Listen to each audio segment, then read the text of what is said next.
Mm-hmm.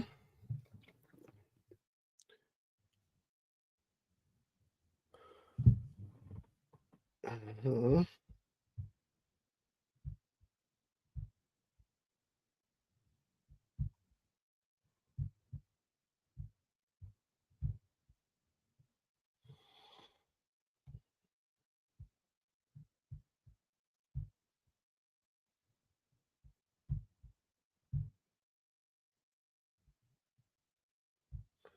Yes, sir. Ski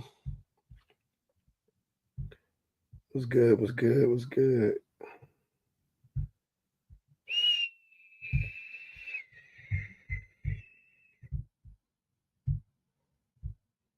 Boom, boom, boom, boom, boom, boom. Happy Tuesday, everybody.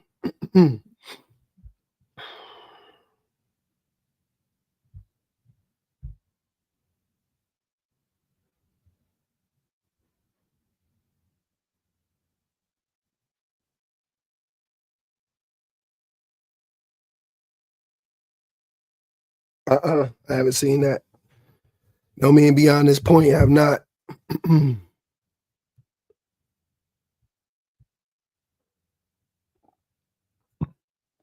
So still.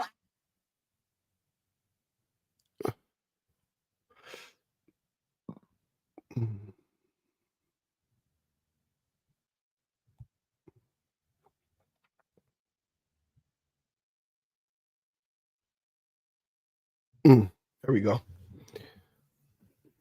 Bet.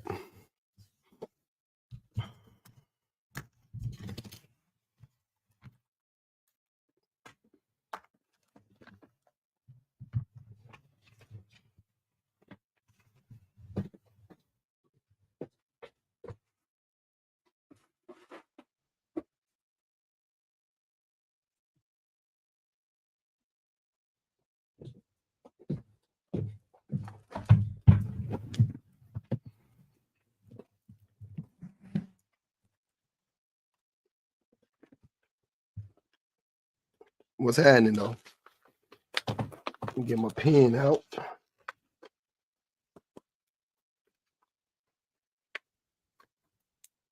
Yes, sir.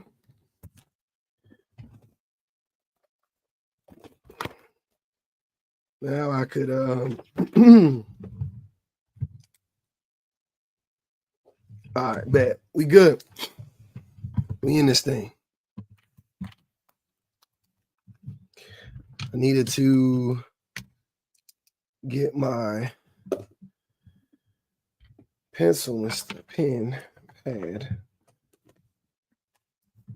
That way I can remember all my notes when I want to talk, when I want to take, when I don't want to interrupt. Thank you for wearing dark colors. Thank you. Thank you. Thank you. Thank you. Thank you. So let's ask a question. Are bad fathers better than no fathers? What percentage of fathers are good? Would you consider to be good? And are men more interested in keeping the family together than women? I guess that would be the continuation of that question. I am feeling better today. I'm still down, but I'm better. I still haven't eaten. Over 24 hours of not eating. That's crazy. What up? What up? What up, Pearl? Yeah. It's better not to have one. No, in 50-50.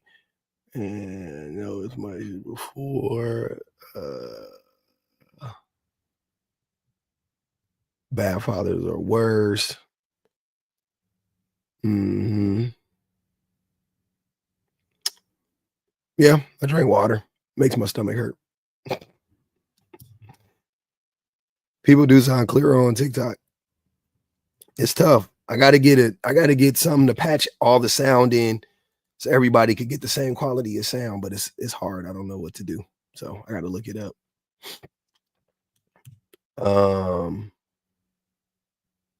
Yeah, I'll be on all of that.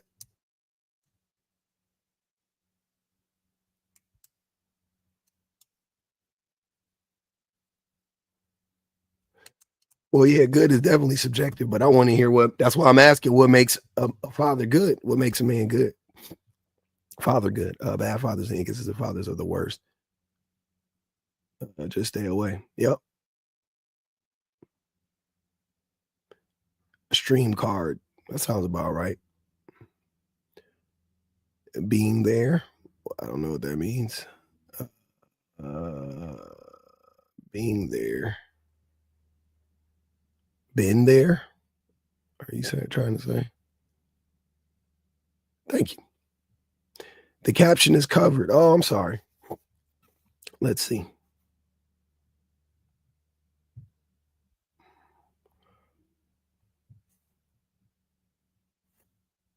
Let's bring the captions down a bit or a lot.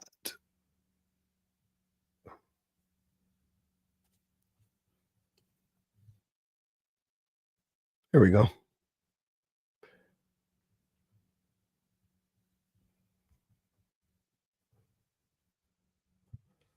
There we go. That's better. Ain't gonna get much better than that, but that's about as good as I can get it for now. Hopefully everybody can see it. Are men more invested in keeping the family together? I hear that a lot. Yeah.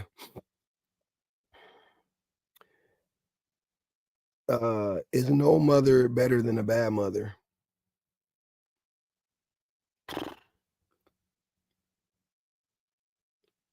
I'll probably have to say yeah.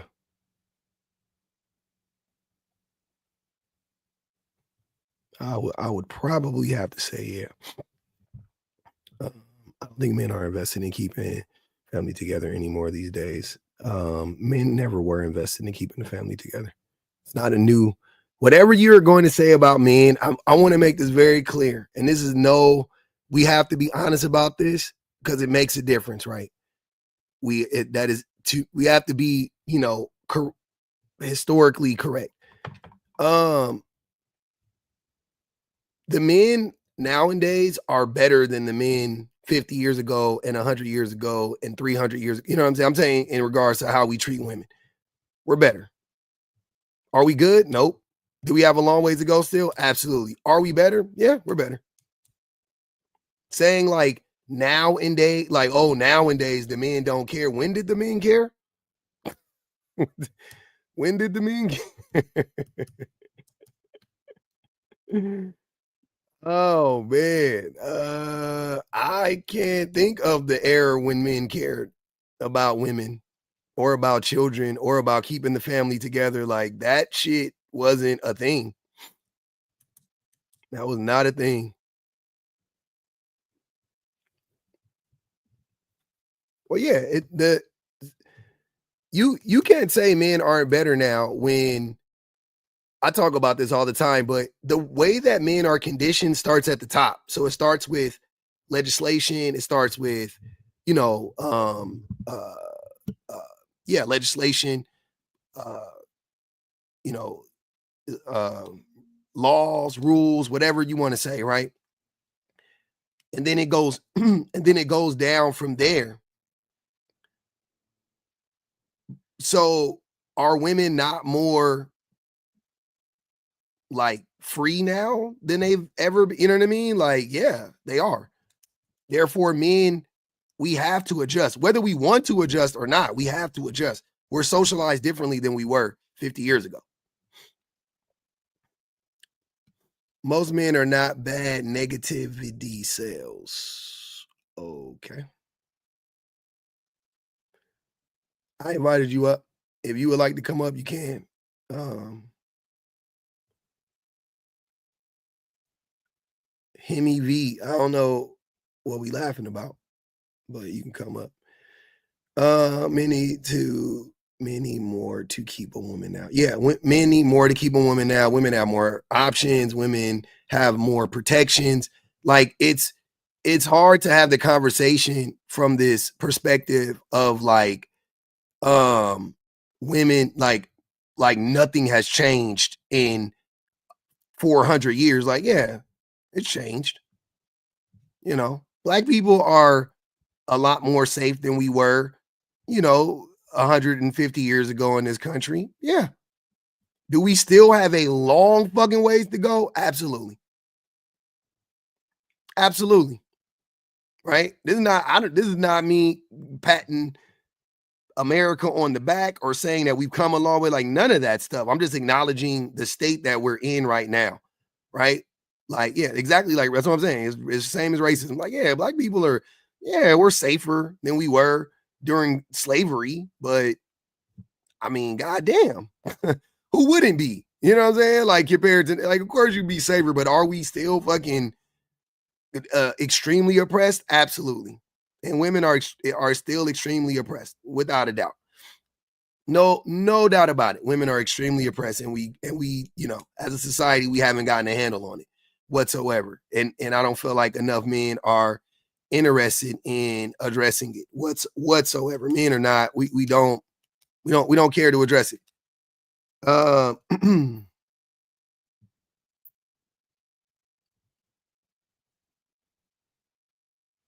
God damn, Rosemary.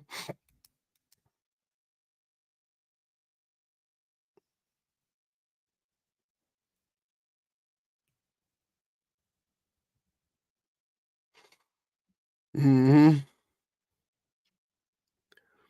Did I see you on No Fugazi? Yeah, you did.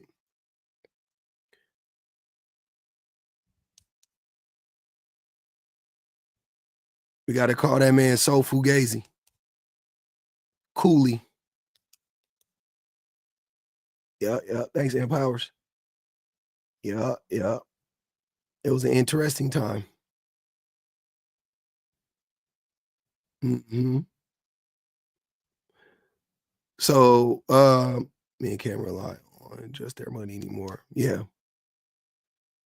I mean, they can't rely on being it's not even just their money. They can't like the system won't force a woman to have to be with a man like the system used to. Thanks, Dante. You know what I'm saying? Like that's the thing. So yeah, that's what we have to acknowledge is like, yeah, it's better. And we need to see what it could be like. You know what I'm saying? It's like, yeah, you see, now that women da da da da da and they can do da da da da, it's not bad, it's good. You know, we need to keep that going as opposed to it being like it's the same as it always was. Like, it's not, it's not. We definitely gotta do better. We gotta do better, and we've been doing slightly better.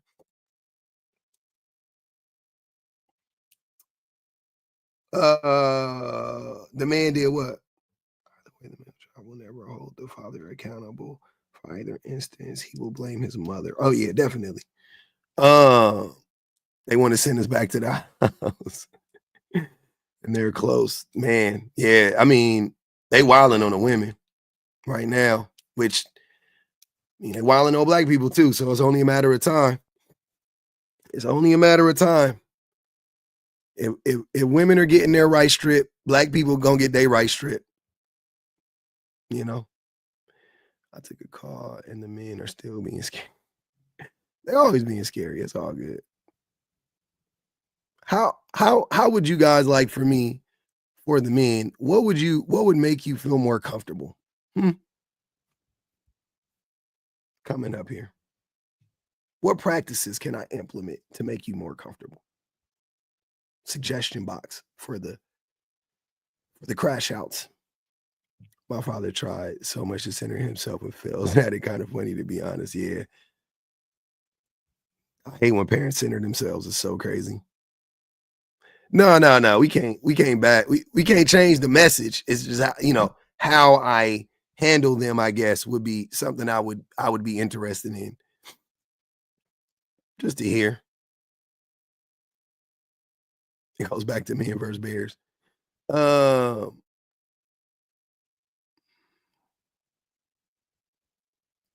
yeah, oh yeah, they're definitely trying to go back to when, yeah, women were trapped. Say I go out with one of absolutely not. Absolutely not. If I was gonna date a man, it wouldn't be none of these niggas.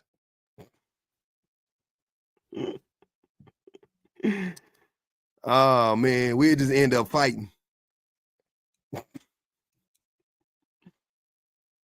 I end up beating up one of these little niggas in there.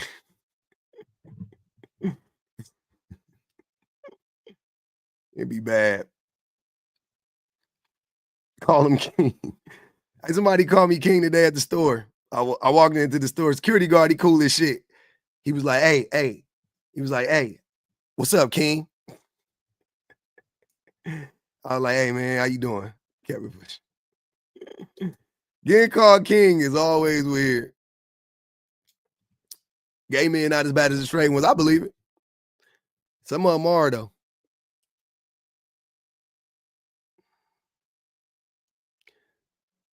I don't know, Dante. It don't really matter. You would take that as an insult. Who you calling king? Nah, I let it go. I respected it. You know what I'm saying? He ain't that much older than me. He probably in the, a couple, 2, 3 years older than me. So it was a respect thing for sure. Mhm. Yeah, yeah, yeah. What is we doing? I gotta reset. I gotta reset it, huh? Looks like I gotta reset it. A man told me he told his father to divorce his mom because she isn't a good helpmate. Ooh, wow. I'm feeling a little bit better. Um, come on, Virgo. I don't know where that man live.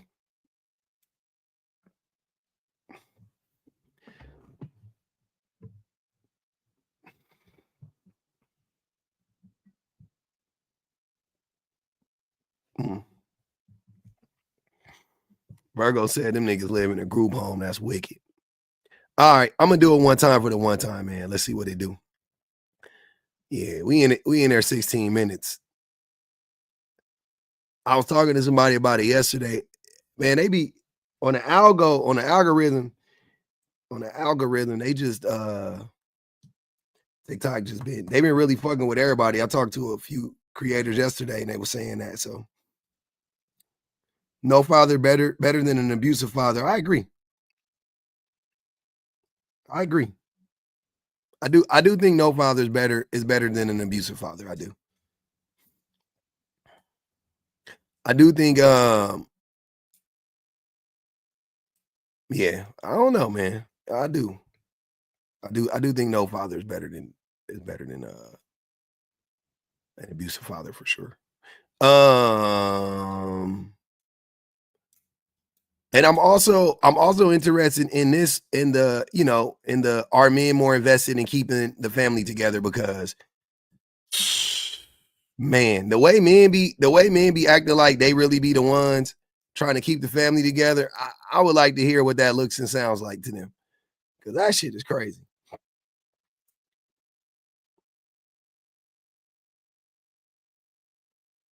Nigga said I may have got a little head, but it wasn't really cheating. Thanks, Pinhead. Yeah, we on it. Children of the ghetto gather here. The fam is good. Everybody's good. The family is good. My baby wanted to wake up today. He was like, after I eat breakfast, can I go sit in the car, the new car? That nigga didn't want to get out the car. That shit was funny. My baby is a ultimate consumer. He loves new things. But it was good. It was good. We was rocking out. Um, we don't talk enough about the boomerang fathers, the ones that aren't there but pop in and out. Yeah, that's my dad, Mark. That was my dad. I remember I was telling a story about my dad one day, and somebody who like had been like in my lives, I guess, enough to hear me talk about my dad. He was like, they always be trying to do this like gotcha shit, like I'm like lying about something or whatever. But he was like, I thought you said your dad abandoned you. And I was like, he did. Y'all think because a motherfucker come back in your life and drop off $300 every now and again ain't abandoning?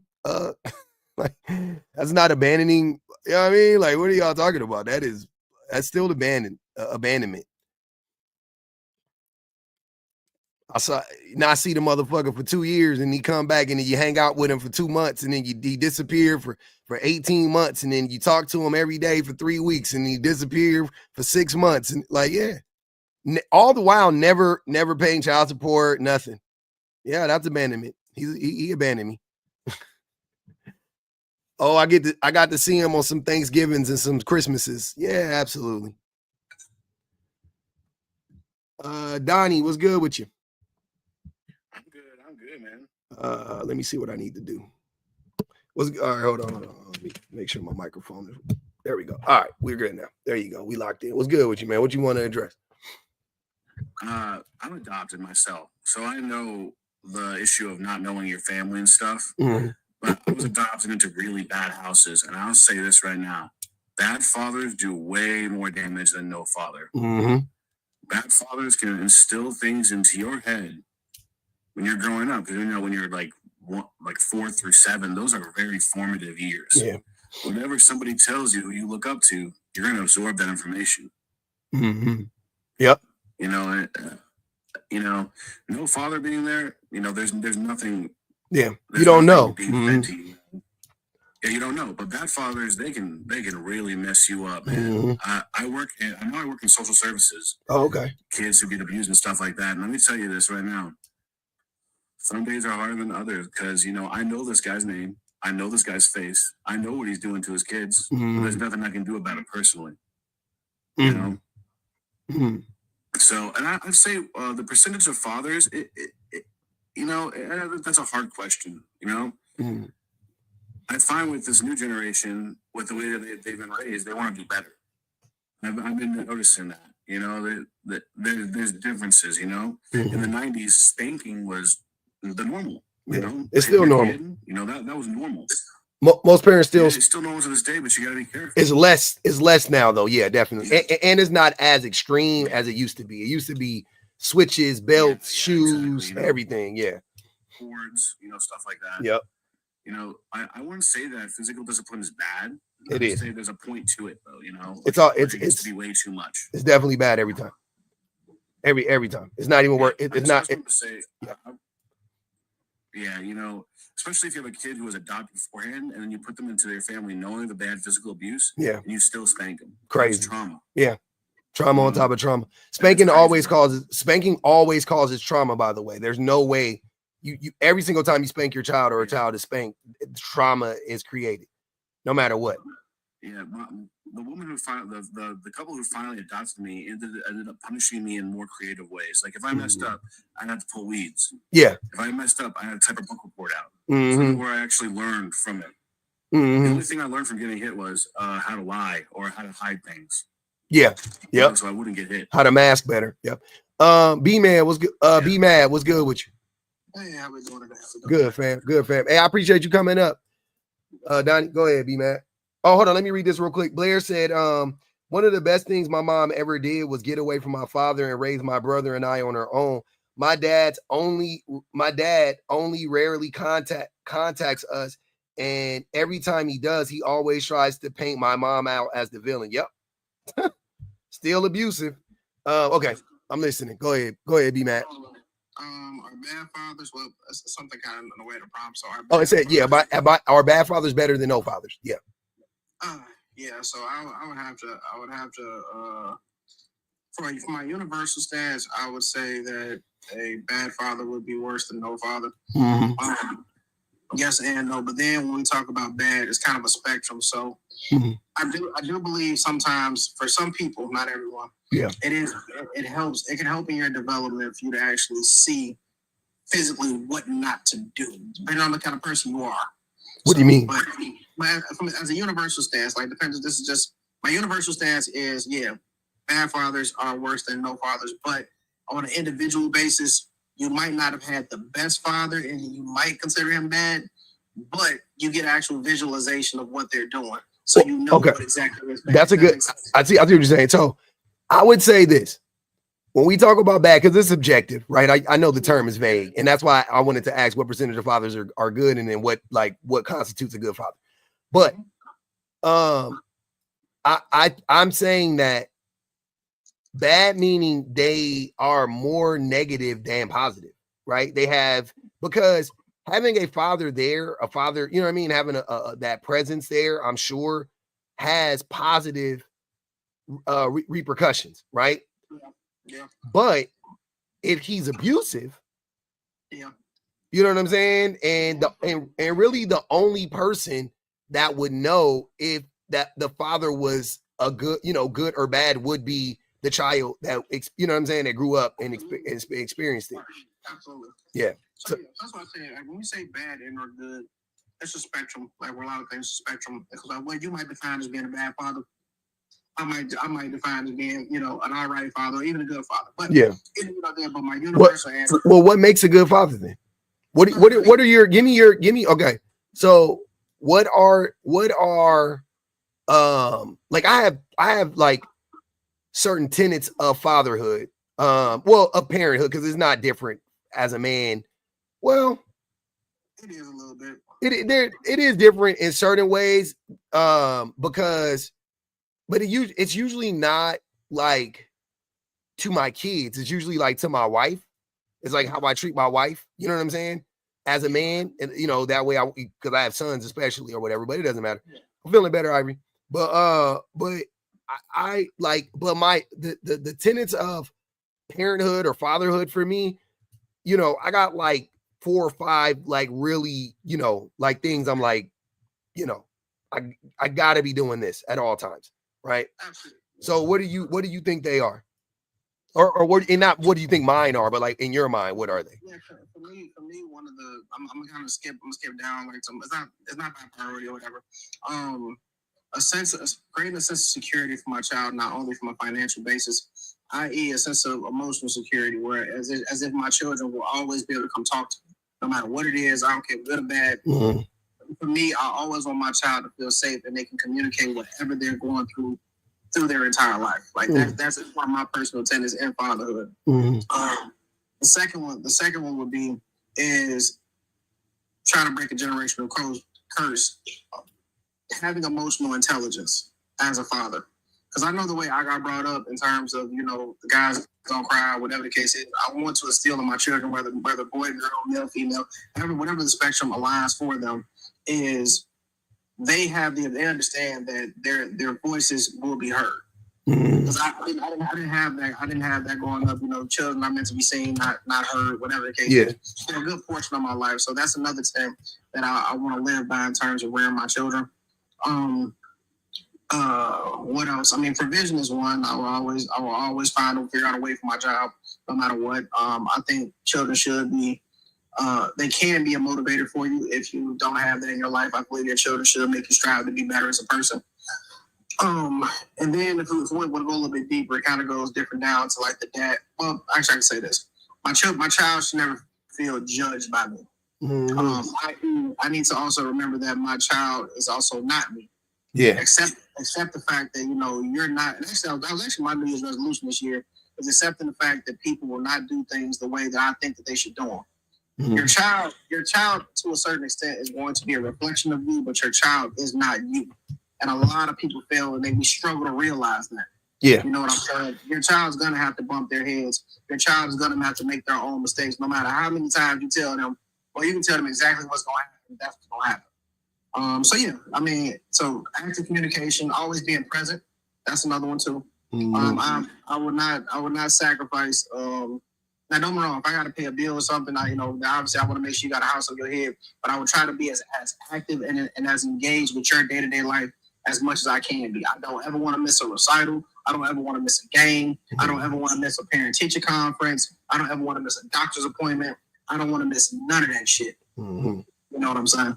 Yep. So that's pretty much, and those things. So those kind of those things, those 4 things I went over, and then there obviously, it'll always be a safe place for daddy. You will always have a safe place for me. No one will harm you around me. Mm-hmm. And that's probably my last one. And I think that's a solid list.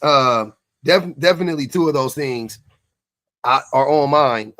Being recognizing my child's personhood, like making sure that they know that they're their own people. I'm really big on that. I don't live vicariously through either of my sons. Yeah, like definitely with men, like with sports and stuff, for sure, we're like fanatical. My baby's not really much of an athlete. You know what I'm saying? Like, he don't really have the desire. Like, when I play sports, I was like, I got to be the best. You know what I'm saying? Like, I got to start.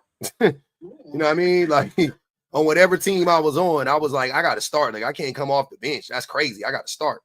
The only thing I would give to children, I just want to make sure that children are at least exposed to it. Like, once I can go outside and throw a football with you or play basketball, and I'll ask you if you want to try it. If you want to try it, we'll go try it. But if you don't like it, I'm not gonna force you to do it. And basically, that's appeasing me. That's not appeasing you. If you have no interest in any sport or anything that I might not like it. But at the end of the day, if you don't have a passion for it, then I'm just forcing you to do something. I don't want that. I don't want my, particularly if I have sons and or daughters when it comes down to sports or athletics. If you don't want to do it, you're not going to be forced to do it. But I will expose you to it just so you can say, oh yeah. Yeah, they're kids. People are gonna come around and, hey, Dad, I might want to play baseball, whatever. But yeah, my son has played soccer, baseball. You know, he's done both of those for years. I think he's like, at least he probably played like 7-8 seasons, and he's only 9 years old. You know what I'm saying? Like, he's played a good amount of seasons. Yeah, that is really important to me, that I don't live vicariously through my son. And being present is at the top of the list, making sure that I'm present. Now with the things that you mentioned, would from your observation, would you say that most men fit those criteria for the most part to be a good father? Well, from my very anecdotal experience, so I'm speaking from a place of privilege. I mean, it's privilege. I gotta call it what it is. A lot of my close friends are all college educated. A lot of us are prior service military and so on and so forth. So I see very active people. But if I had to sit here and say, I think people as a whole, and fathers, we do a lot of the bare minimum, but want awards and accolades for it. Like, don't get me wrong, like, you paying the bills and and stuff like that. Yeah, that's kind of that's like your bare minimum. When I see a lot of us going above and beyond, not really. I can't say that. Yeah, I won't even say above and beyond. I don't feel like. I think mothers oftentimes go above and beyond because they have to, because the fathers aren't contributing enough. But I don't think that fathers or mothers need to go above and beyond for the most part. I think that you can just show, because it's hard. What I'm saying is, I think it's hard to go above and beyond.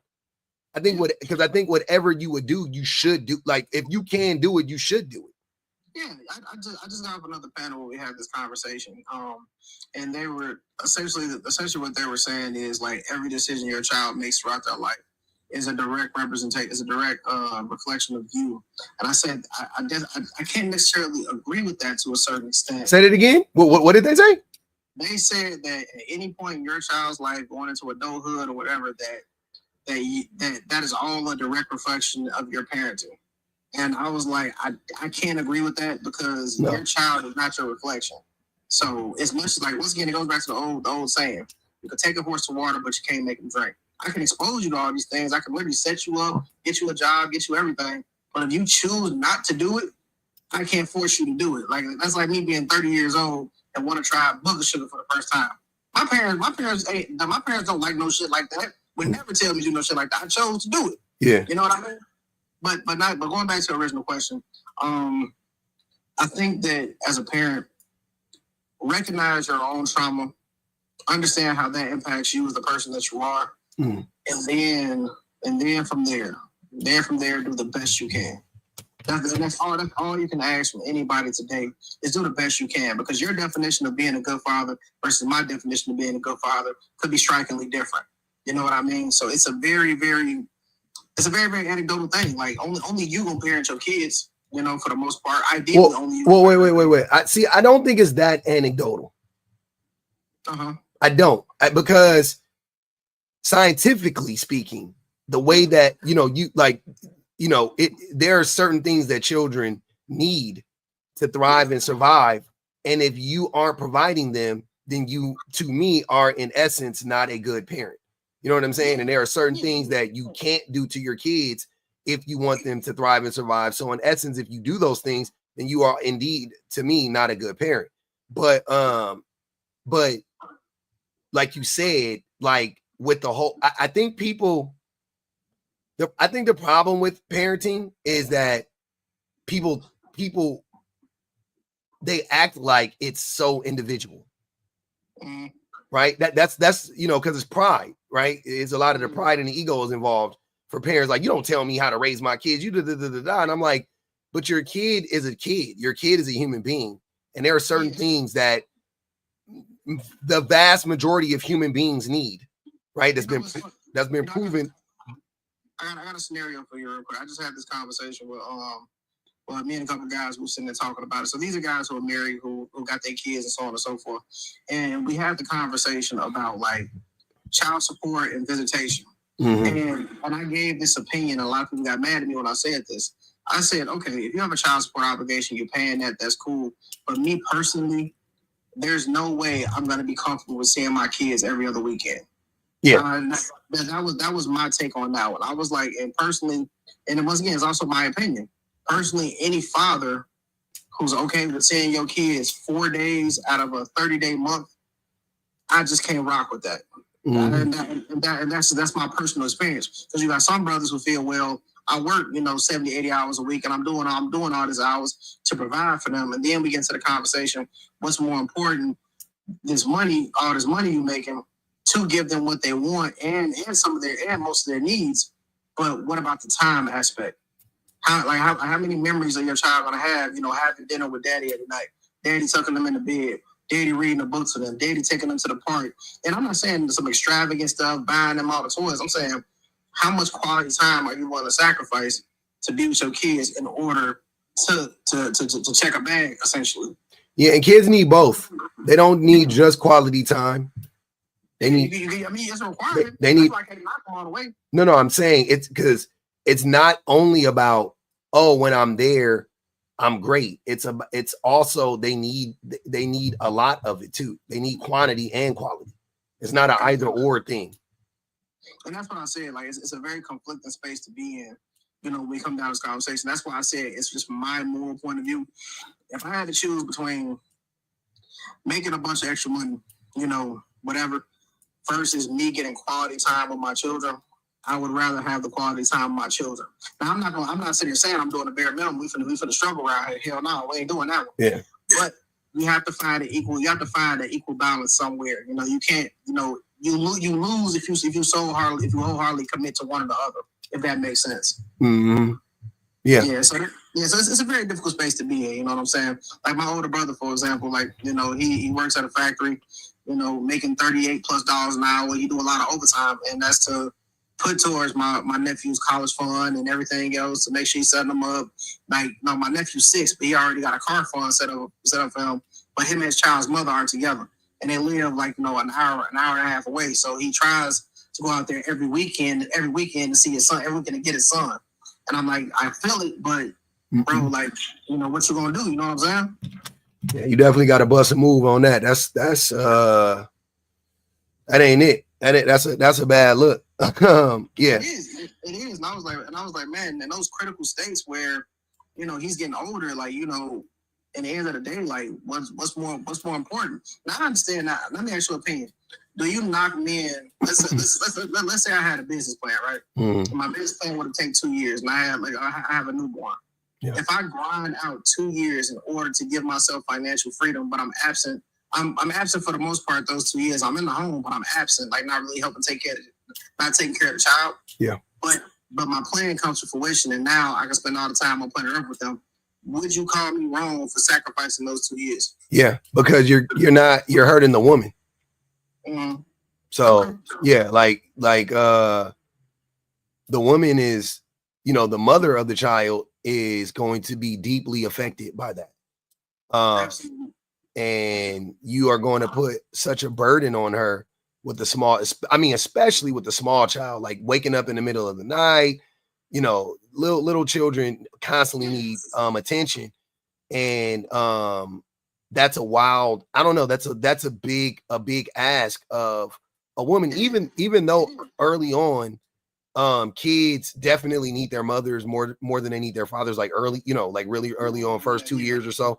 But fathers need to be there for the mother, not necessarily for the child so much, but definitely for the mother. You know what I mean? They need to relieve and spell the woman from her duty so that she can recover and recoup and be, at her best. And those first 2 years, that's like when the postpartum depression kicks in, and you know what I mean? Like, so yeah. It was a Lawrence brought that up. I saw that actually on a podcast, but this is a couple they've been married for years, whatever the case is, and him and his wife were sitting there, and he literally said, no, I was working at a factory. Well, he was working at a factory, but then he went and got his CDLs, and he was driving, doing his regular 8 hours, but then he realized his earning potential by becoming basically by buying his own rig. And so he sat down and they had a conversation about it, not just pushing it off on her. He asked her, "Is this something that that he think that they think could work?" Because she didn't work, and they agreed to it. They came up with the plan. He did it, and now the guy owns a fleet of trucks. Fun fact, random thing: the first black man I ever met was a guy who actually owned trucks. But that's neither here nor there. And I think in that situation, if your partner agrees to it, can I really blame you? You know what I'm saying? I mean, each his own in that case, but I wouldn't do it. I wouldn't abandon my family for money under any circumstances or in any capacity. Yeah, I understand, man. Yeah. And I completely get it. And that's why I say it's really a different scenario, because once again, this is us putting our views on these people. And then you have other people who sit here and say, nah, well, they came up with a plan together. They sat down as a couple. They came up with it, and the plan succeeded. So from that aspect, even though my moral compass, I probably wouldn't allow myself to do that. But if I see somebody else doing that in terms of being a sole provider or trying to alleviate the financial burdens of life from their family by doing that, then I can't knock you either. No, I mean, I do knock them. I think that it's unhealthy. But there's worse things, that happen or whatever. Like I remember talking to my wife about this recently, and we were talking about buying this house, and I was like, you can like, if my wife worked for like, I don't know, I think we did the math. It was like 8 years or something like that. If she worked for like 8 more years, she would, we would be able to pay off the house completely in 8 years. Yeah. Right. And I was like, we can have a free and clear house, but that's like 8 more years of my wife, doing what she does. And she's, whatever. I don't want to get too much in her business, but like, she doesn't have to, like, when we move, she's not going to have to work. Mm-hmm. You know what I'm saying? Yeah, absolutely. And so it was like, it was tempting, but then in the end, it's like, nah, I'd rather, you know what I'm saying? Like, I'd rather we just pay the mortgage and do whatever we got to do like normal. Whatever, we pay it off in 30 years, we pay it off in 20 years or whatever, you know what I'm saying? We'll pay it off faster, but I'd rather do that than have my wife stressing out for another 8 years. Cause those 8 years, those take years off of your life that you can't get back. That's why I don't believe in that whole, like, you can't trade time for money. Like, it just don't work, man. Like, you know what I mean? Like, oh, well, yeah. You make your wife suffer for 3 years so you could quote unquote build your empire before you meet her. What did you need her? Look, if you're doing it on your own anyway, if you're building your empire on your own anyway, which let the men tell it they always do, why didn't you do it before you met her? Why do it before you have kids? Why did you wait to have a child and go, okay, now might as well get up now and go to work? Well, see that one I'm kind of 50-50 on that one, because this is once again very anecdotal. I'm actually saying, even though it shouldn't be your sole motivation, but I have seen men, particularly men, level up and get their lives together for the sake of their children, realizing that there's something more important in this world than themselves. So that's once again very anecdotal. I'm not saying everybody's doing that, but yeah. If you need your kids to motivate you, that's a problem. I agree. No, I personally agree with that. And I'm not saying kids don't motivate you, but I'm saying, no, if you need your kids to motivate you, if that's the thing, that it's too late. That's all I'm saying. It's too late. It's too late. Once you have kids, it's too late. Whatever you were thinking about doing, it's too late. It's not the time to be like, now that I have kids, the only things you can do is like, now that I have kids, I should start taking better care of myself. I should start going to my doctor's appointments. I should start going to the dentist. I should start working out more. I should start drinking more water. Like, that's fine. But if it's now I need to do something that's going to take me out of my home because I have kids, absolutely not. Whatever you're doing now, it's too late. It's too late. Ideally, in the world we live in, yes, I personally feel that men specifically, from a financial standpoint, I am wholeheartedly in favor of you being in a position where you can support a family. But the sad reality about it is that's not what people do. You know, even not even from a financial standpoint, but even from a social emotional standpoint. Like, are you really in tune with yourself? Have you healed from trauma? Have you dealt with some of your demons in order to, you know, are you in a position where you can bring a person in the world? Ideally, we all should do that, but unfortunately, we don't. And that's the reason why I try to give grace to people who don't, because there's a lot of us out of here that you know, we make decisions, and sometimes we just don't see the forecast of it, because it's almost like now I'm demonizing everybody who wasn't fully prepared to be a parent. When a lot of my parents were not prepared to be parents, but they did a hell of a good job when they had us. So why am I giving them grace then? Because you make mistakes. It's very common. Humans make mistakes all the time. I mean, you know, turning left when you should have turned right, that's a mistake. I'm okay. But kids, I don't know, fam. I'm real firm when it comes to people, like humans. Like, I'm very, like, you can say I'm judgmental, but I'm like very like, nah, we can't be doing that. Like, you know what I'm saying? Like, I don't know, we got to do better. Yeah, I definitely agree we got to do better. But someone had broke this down for me the other day. Like, a young lady, actually one of my mentors, I met her through, she's a sorority, I'm in a fraternity, right? She had her daughter when she was 17 years old, right? Mm-hmm. And she had been bashed, she had been all this other stuff, she had heard everything else, but she had her and her child's father, they weren't together, but they co-parented great. She ended up going through undergrad, joined the military, became a lawyer in the military. And for me, and let me know if I'm tracking you wrong. Mm. I don't like, in that situation, me sitting here like, let's say you know, things didn't go that way, and I sat here and was like, oh well, you just should have did better, or you should have picked better. That type of language is kind of, you know, it's, I don't know, it's like, you know, it comes off very. Why would I'm there? I don't say that. I don't tell women they should have picked better.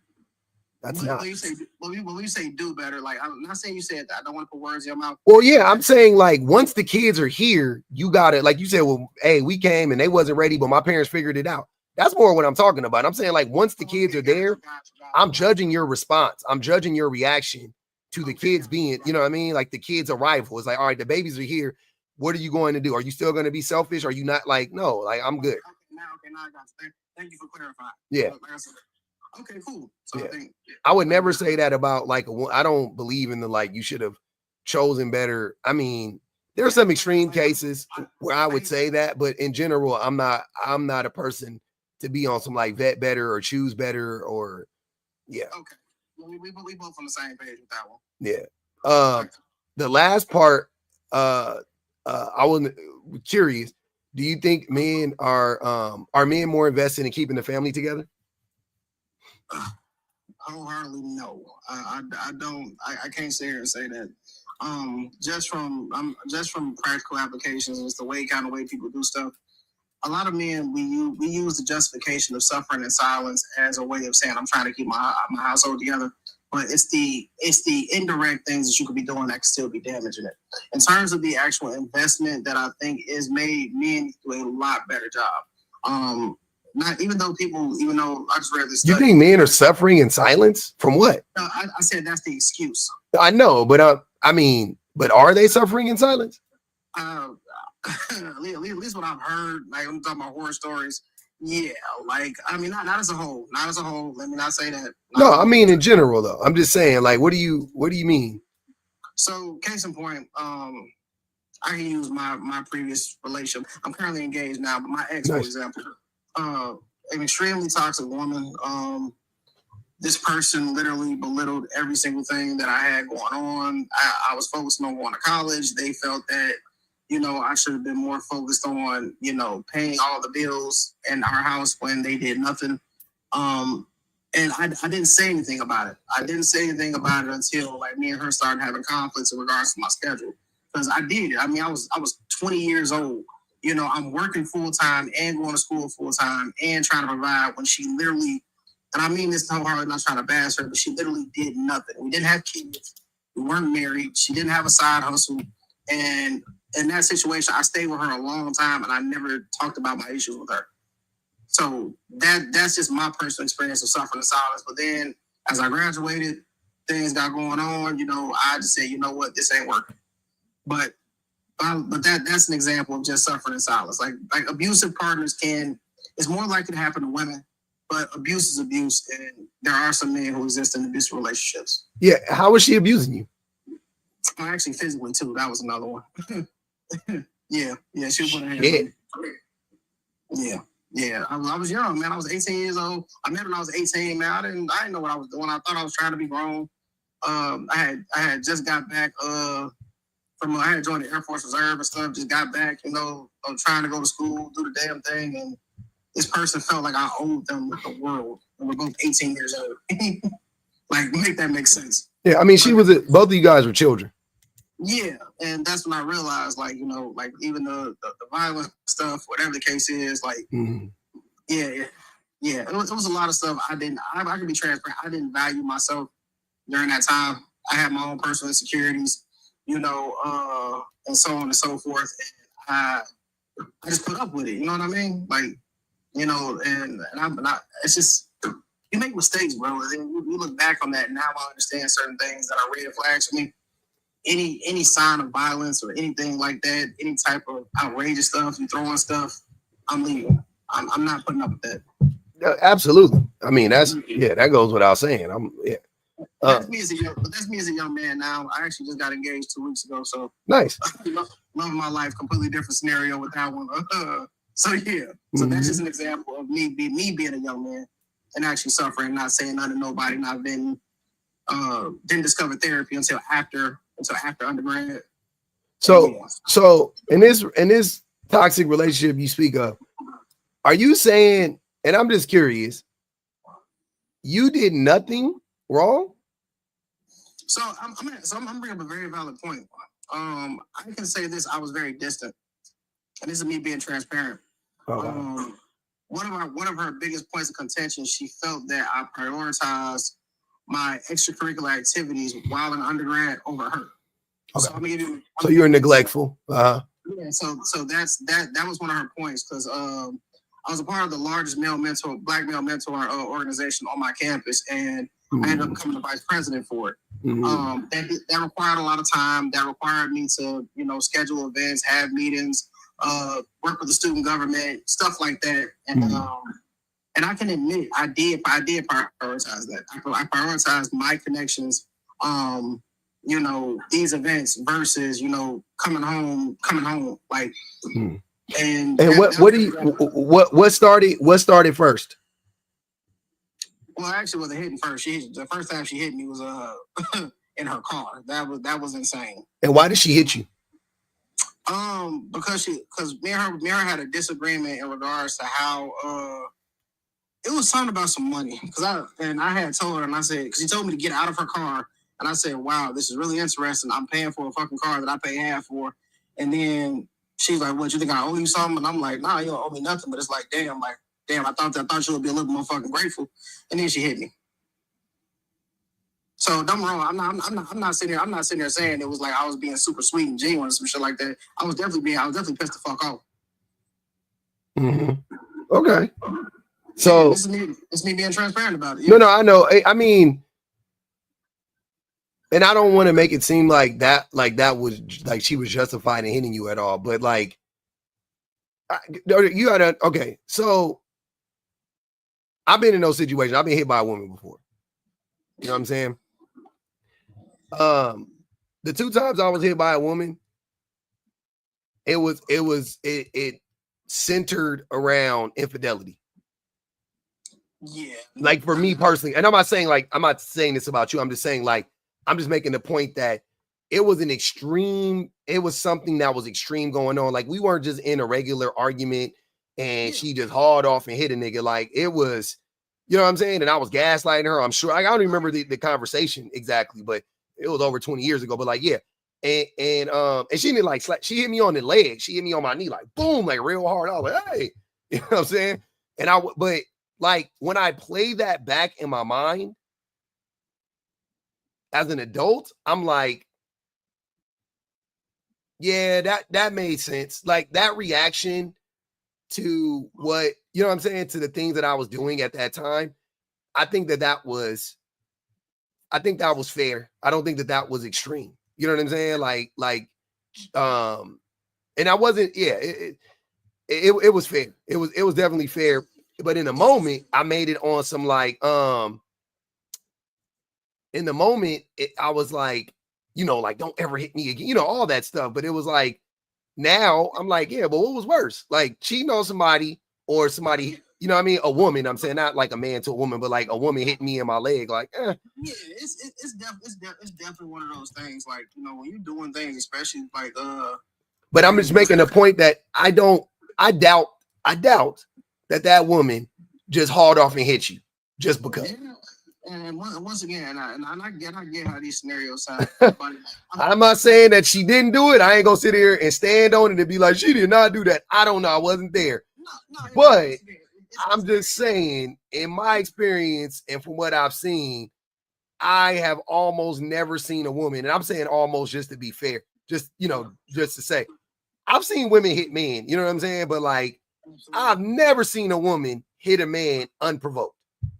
And so that's my thing about it is like, and a lot of people from the outside looking in, it sounds weird. Like, and it's not even just me. I just use myself because I don't want to, you know, talk about other shit. But I've wholeheartedly seen women in my family, and I've seen women once again in undergrad, whatever the case is, wholeheartedly bust on a man. I've literally watched it happen. Oh no, I've seen women hit men. That's what I'm saying. But I didn't.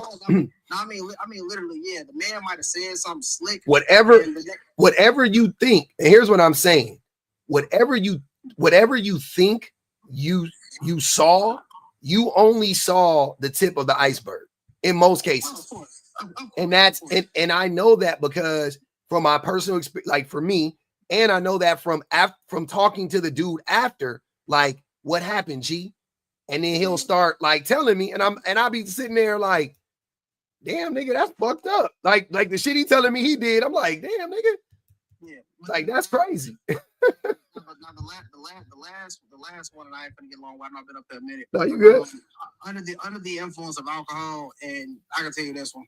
She was under the influence of alcohol, and she got mad at me because she got into it with her mother. But she's on the phone outside. We was actually in the club. And I told her, I said, this ain't the place to have this conversation. And then it became this whole thing. You don't tell me how to talk to my mom. I said, for one, we're in the middle of a celebration. You calls and saying, you drunk, let's go. And once I told her, let's go, and I said, if you want to act up, then act up, but we're not doing this here. And she lost her motherfucking mind. I ain't gonna lie, whatever, like, she did have some trauma. She had some trauma that, you know, it was outside of me. But in that situation, being under the influence of alcohol and then me trying to prevent you from embarrassing yourself, that one was wholeheartedly just her hitting me. And I'm like, literally, the police got involved, everything else. They put on the car. I told them to take out. We ended up going home. And that scenario, that was also one of those like, oh yeah, this shit going too far. Hey, you know what's crazy? I just thought about this. Hey, because you just said they put her in the car. And the Gabby Petito, you know, I don't know if you know about the Gabby Petito story, but they put the only person that got put in the backseat of that car was her. That's crazy when you think about it. That man was abusing that woman, and they only put her in. They only put her in. Now she wasn't arrested. I'm just saying though, she was the only one that saw the inside of the cop car. The man did. Like, that's crazy. That is really something crazy. Like, to me, just I don't know why that just came to me right now when you said that. Like, they put her in the backseat of the car. Like, why? That's crazy. The thing about it was, like, as she was doing all the yelling and shit, like, I say, let's step outside. Well, at least wait on the phone. She listened to that part. But then she's screaming and yelling and all these people in line trying to get in the club and shit. I said, well, you know, maybe we, you know, you shouldn't have this conversation right here. And then she went the fuck off. And by the grace of God, the police was literally parked right there. I never whatever that club was, they was right there. Then they saw her wild the fuck out and they came and grabbed her. I'm just sitting there like, gee, blah, blah, blah. I said, no, she just drunk, y'all. She's like, I'm going to take her home. No, I don't, like, do you want I'd have left. Hey, if I was in front of the club and I was talking to my girl and she started tripping, I'd have just left. I'd have just left her. Ideally, now I'm saying at 18, like the way I was wired, you get to talking all out of it. Like, I'm out. I don't like in public. I don't think I've ever argued with my woman in public. As a child, like, I don't think I've ever did. Like, that's crazy. Like, as soon as she would have been like, and I'd have been like, oh, okay, I'll be right. You gonna be here? I'll be right back. I'd have went in the club. And I wish, but that's also one of the things. That's why when it comes down to standards now, like I said, me and my fiance, we literally sat and talked about how do you feel about therapy? How do you feel about, emotional trauma? Is mental health a big priority to you and me? And we had those conversations, and that's why I thank God for this woman. It's funny. Our biggest arguments that I've had in our relationship now has been politics. She was the same age, Sham. Yeah, she was the same age as me. So y'all were both 18. Yeah, no, 18. The club situation, we was 21. I was 21. So, but like I said, that's why now, like, I understood those things, and I hope no one in the panel was trying to hear me sit me and say, oh yeah, it's women doing this. It's women doing. No. It's not that. It's the way that I'm perceiving what you're saying.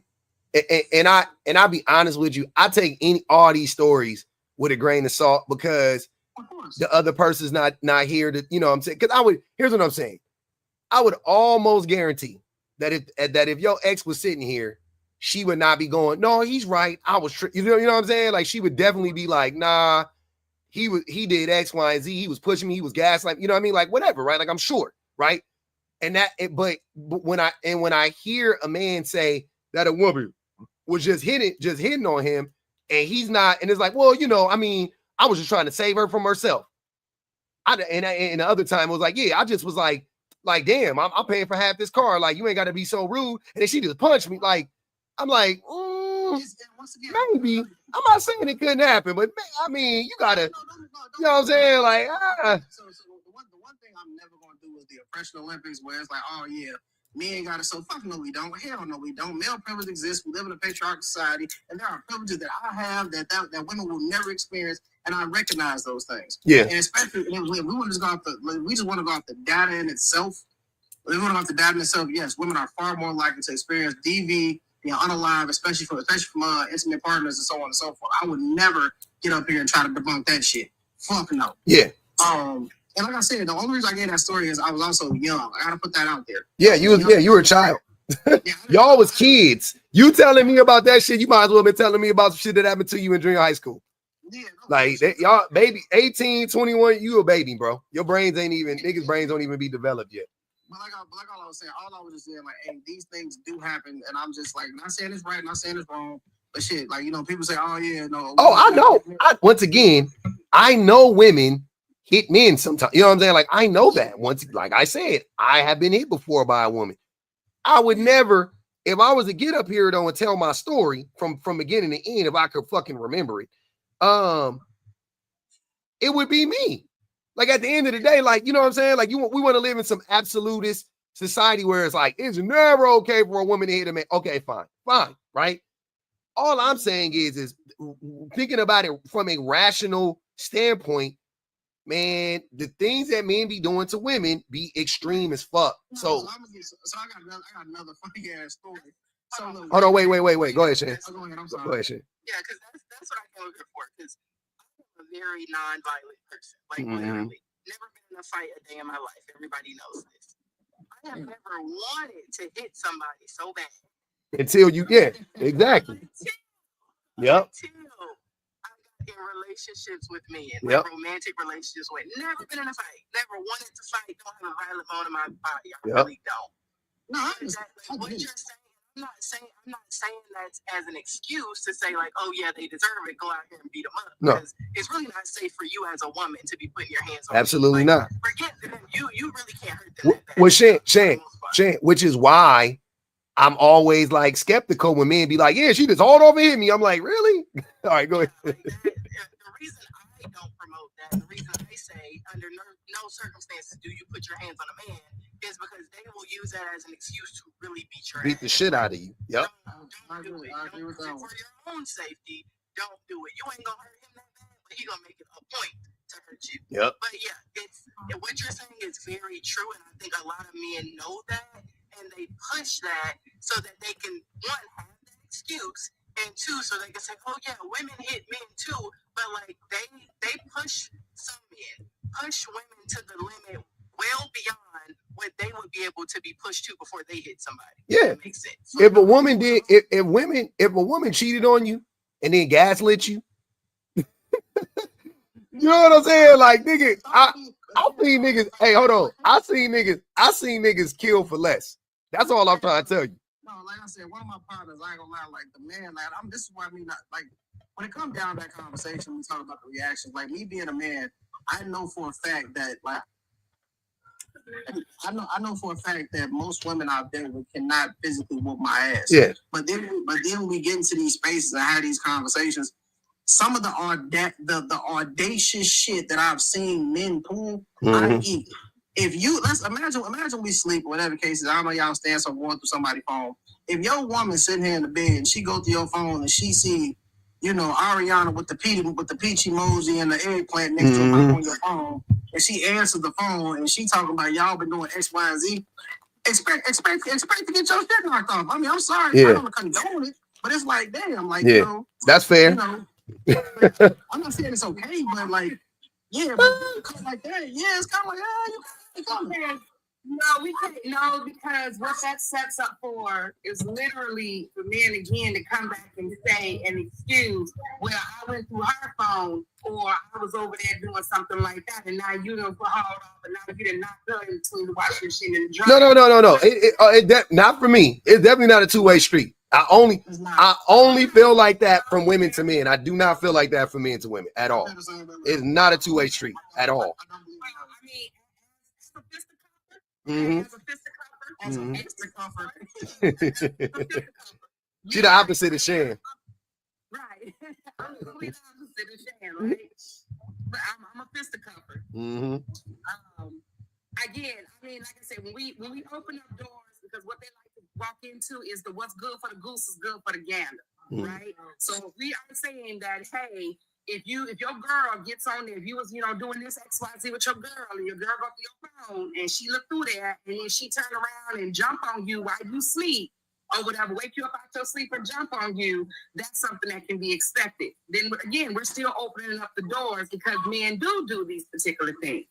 So we cannot be sitting here like giving them, because they'll take it and they'll run with it, right? I don't think anybody should be putting hands on nobody. And no, I agree. I agree. Hey, in the perfect world, Joker, I agree. In a you know what I mean? In the abstract, I got you. But I'm just saying, I don't think it's that fucking crazy to catch a motherfucker cheating on you as a woman and you slap this nigga awake. Like, I don't think that's crazy.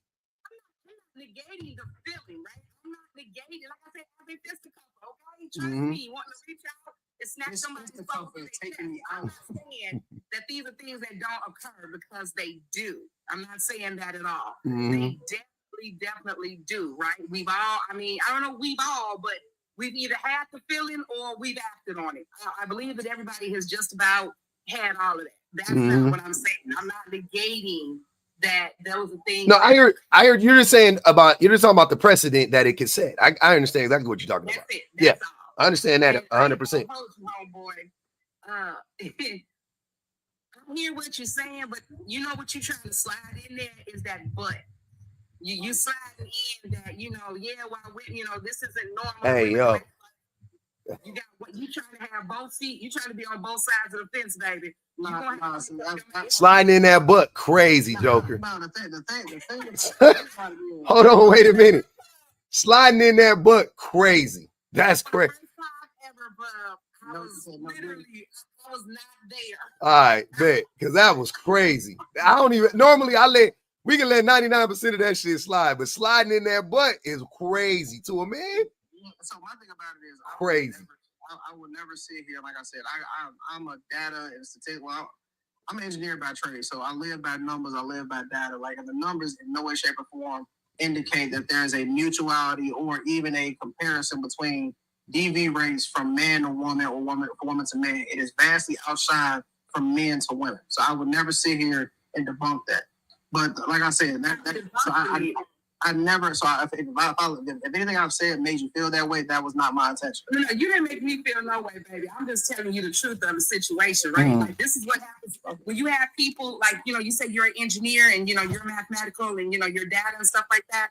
And I am a listener, okay, by trade. So I listen, and I listen for nuances, and I listen for, sleights of hand, and I listen for Freudian slips, and I listen for people's actual and true meanings behind the words that they're actually saying, even if I'm not sitting in their face and I cannot view their actual facial. What do you think he's trying to? What do you think he's really saying, Joker? Basically, it's creating this chasm of, while women do this, this is why men literally be doing X, Y, Z. Like, he gave the story about, the girl, about his girlfriend and stuff like that, or whatever, being 18 and going down the whole line and stuff like that. And it's like, hey, men get abused too, right? So, but while women have these high numbers of DV, let's not excuse and let's not forget that men also can be abused too. And that's why I'm telling this particular story, because again, I'm trying to say one thing, I'm throwing the rock and I'm still hiding my hand. I'm saying women get abused, but I don't want us to forget that men. Wait. I will also acknowledge this, something you said earlier too. You said, like, you got to understand again. If you know the numbers, then you know the numbers, right? So you would be in the rarest of rare categories at being a man that was hit by a woman and you didn't hit them back, and you didn't, and you didn't start the hitting, right? And you would also be in the rarest of company, being a man that all of their friends are present fathers and good husbands. I agree. You see what I'm saying? So when I run up against those, but when we meet those people, it's you just have to expect it's going to come with a high level of scrutiny. Of course. You know what I'm saying? That's a very high level of like one of those things is rare to encounter on any given day. Two of them, crazy. No, that's why I say when you have these conversations, that's why I always live with the precedence of speaking from a place of privilege and also it being anecdotal. My anecdotal experience does not debunk facts, and I really hope no one took what I said as me trying to do that. But I think the Joker's point, what she's saying is though, saying that, but then also saying like, well, I, none of the men I know, you're literally doing the same thing that the other dudes do. To be honest with you, at this point, like you're doing exactly the same thing. Like, yeah, but the only thing is like, you are definitely being way more honest when you say like, no, I know that this is not normal. You know what I'm saying? But what I'm saying is I think that both of the things you're saying are not true. And I don't think you're lying. I just think you're wrong about both of them. I think you are. I think when it comes to you and your ex, you're not acknowledging what you did first and foremost. And I think that when you talk about your friends around you, you just don't know how their relationships work. Because most of us don't. You know what I'm saying? That's also giving a caveat. But the only reason why we even had this conversation was when you asked me the third question, are more men invested in keeping the family together? I said men use the excuse of suffering in silence as their way of saying, yeah, I'm keeping my relationship together. i.e., I'm going to put up with the conflicts or whatever I got with my woman, but I'm doing it for my kids. And I said that's a lie. Or it's not a lie, it's an excuse. I think it's also a lie. I don't think men be the shit men be suffering from be that woman holding his ass accountable. Yeah, potentially. I'm not going to debunk and or argue that one. I agree with you on that one. But to answer the question, hold on, let him finish. Let him finish real quick, Joker, and then you can go ahead. But to actually close out and actually answer your question, I don't believe that men are more invested in keeping the family together. That was my answer to that question. Got you. Okay, go ahead, Joker. That's fair. Yeah, no, that's fair. And what I was just sliding in to say is that, again, when you came up with your story, and this is why I stated what I stated. You used your anecdotal experience as the butt. You know what I'm saying? to explain away. You literally brought this woman up and what she did to you as if you saying that this is what happens, because it had honestly nothing to do with are men invested in keeping the family together. No, it did. It did. It did, because he was talking about suffering in silence, and he was saying he did that. And then he was like talking about how she did him like that, and he just put up with it. You know what I'm saying? Until he couldn't put up with it anymore. Pretty much. That's why he brought it up. Yeah, that's what I was saying. But yeah.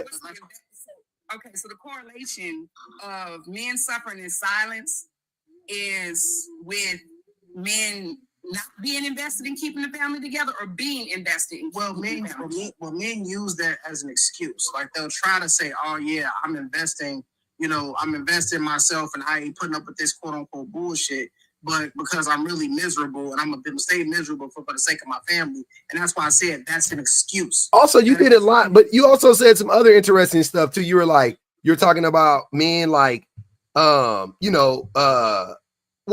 I mean, you didn't say it directly, but don't speak on it, brother. Well, how do you? Okay, because you were talking about the men who like, are building their empires, and you sound like the type. Do you agree with that? You think that that's okay to like abandon your family for 2 years while you build your empire? I wouldn't necessarily. So I got to be careful with that word abandon. I don't necessarily think you're abandoning it. The only way I would agree with a scheme like that or a plan like that is if both parties are wholeheartedly invested in understanding. It's still abandonment. Yeah, I mean, to each his own. I don't feel comfortable saying the word abandonment. But if that were me, and like I said, even though I wouldn't do it, if somebody else's wife sat here and said, you know what, I want my husband to focus on this job, this plan, or whatever the case is, so we can be financially free and make an investment in us, and I won't judge their family unit or their dynamics. That's worked out for them. I'll tell that woman she crazy. I mean, it's each his own. I ain't gonna even hold you. I'll tell that woman she probably like not show up for my babies for 2. Get the fuck out. Anyways, what you want for dinner? I'm about to make some. Hey, what the fuck what are you talking about? I'm not about to not be like, oh yeah, work 15 hours a day and just, no, nigga, no, not me. Yeah, absolutely. Yeah, that's what I said, to each his own, but like I said, for them and their family plan, it worked out. Like I said, they were on the podcast, they were rich, whatever the case is. It's almost like having. Let me ask you a question. Yep. I have my personal stance. I'm and my personal morals. I don't agree with 50-50. That's just me. Why not? Me and my personal goals. I work my way up. I've done what I've done. Wait, why not? It's just my own personal thing. I always told myself before I got married, I want working to be an option for my partner. So at any moment she decides she want to quit her job. Yeah. I don't have a problem with, by the way, I don't care. I'm like, when I raise my son, I'm gonna raise my son to be exactly the same way. Like, I'm gonna raise him to be like, you should be able, you know what I'm saying? Like, because he can, not my son, but like you, like he's raised like in a privilege, you know what I mean? Like, he's middle class and he's gonna have all the access to whatever. So I'm like, you should be able to, like, if I can do it from the projects, you should be able to do it from the, the suburbs, right? Like, that's pretty much how I'm raising my son. But not to ever put that on a woman, not to ever expect that of a woman, not to, you know what I mean? Like, it's just one of those things where it's like, I got you if you know what I'm saying? Like, if you need to not work, that's how I am with my wife. Like, if my wife is like, I don't want to work anymore. I'm like, cool. You ain't got to work. You know what I'm saying? Like, it ain't no thing. You don't have to work. Because even I'm gonna give you a scenario right now, and I'm gonna use my fiance for example. Mm-hmm. Me and her had the conversation. We moved in. I told her what the expectation is. I said, yeah, I'll be handling the bulk of our major finances and so on and so forth. And wait. You don't believe in 50-50? Okay, but that's financially. Do you believe in 50? Just financially. Yeah, just financially. 50-50 is not just financials. I'm sorry. I just got off a podcast where I got into it with a bunch of dudes. Because I'm sorry. If you think that your wife or girlfriend or child's mother is supposed to go to work the same amount of hours you do. No, listen. You don't believe in 50-50 financially. Okay, cool. What about in the home? Let's say you're making 100% of the money outside of the home. What responsibilities do you have in the home? My responsibility is it still, I'm saying, is it still 50-50 or what is it in the home? Well, me personally, I'm kind of a neat freak, and I'm talking about me particularly. So it ain't got to just do with just cleaning. I'm just saying, what? I would say what, like maybe it's probably, considering the fact that I don't cook, I would say it's probably like 70-30. You know, I'm still taking out the trash. I'm out the floors. I clean the bathroom. That's my responsibility. And that's a bad deal for that woman. Why is that? Because 70% of when you work, right? Whatever you're doing right now, when you get a family, you're not going to work any more than you're working right now. Mm-hmm. You're going to work about the same amount of time, right? Yeah, pretty much. Okay. So how did your life get any harder just because you have a wife, right? So you get a wife, you got kids. How did your life get any harder? You're still working the same 40 hours a week. Fine. But the home duties are 24/7. They never stop. You're going to get 2 days off. You know, you get 2 days off. You get vacation time. You get holidays. You know what I'm saying? From your job, right? Mm-hmm. So if it, essentially the thing, and here's the thing with the whole men that be like, I don't do the 50-50 shit. And I'm glad you were honest about this, because the mindset is she is going to do the bulk of the work in the home, but that's not how it should work. How it should work is, and this is the thing, this is what I'm going to tell. This is the thing. If you make all the money, you still have to come home and do 50% of the labor in the house. Just so you know. No, so once again, so I'm gonna give you a general example. So my fiance, she's a special education teacher, right? So my wife's a school psych. Absolutely. So once again, we have these conversations, right? And we sat down and we talked about, I don't like necessarily using the percentages, but we talked about our expectations. So she doesn't work during the summer. I got all the finances, I got everything else.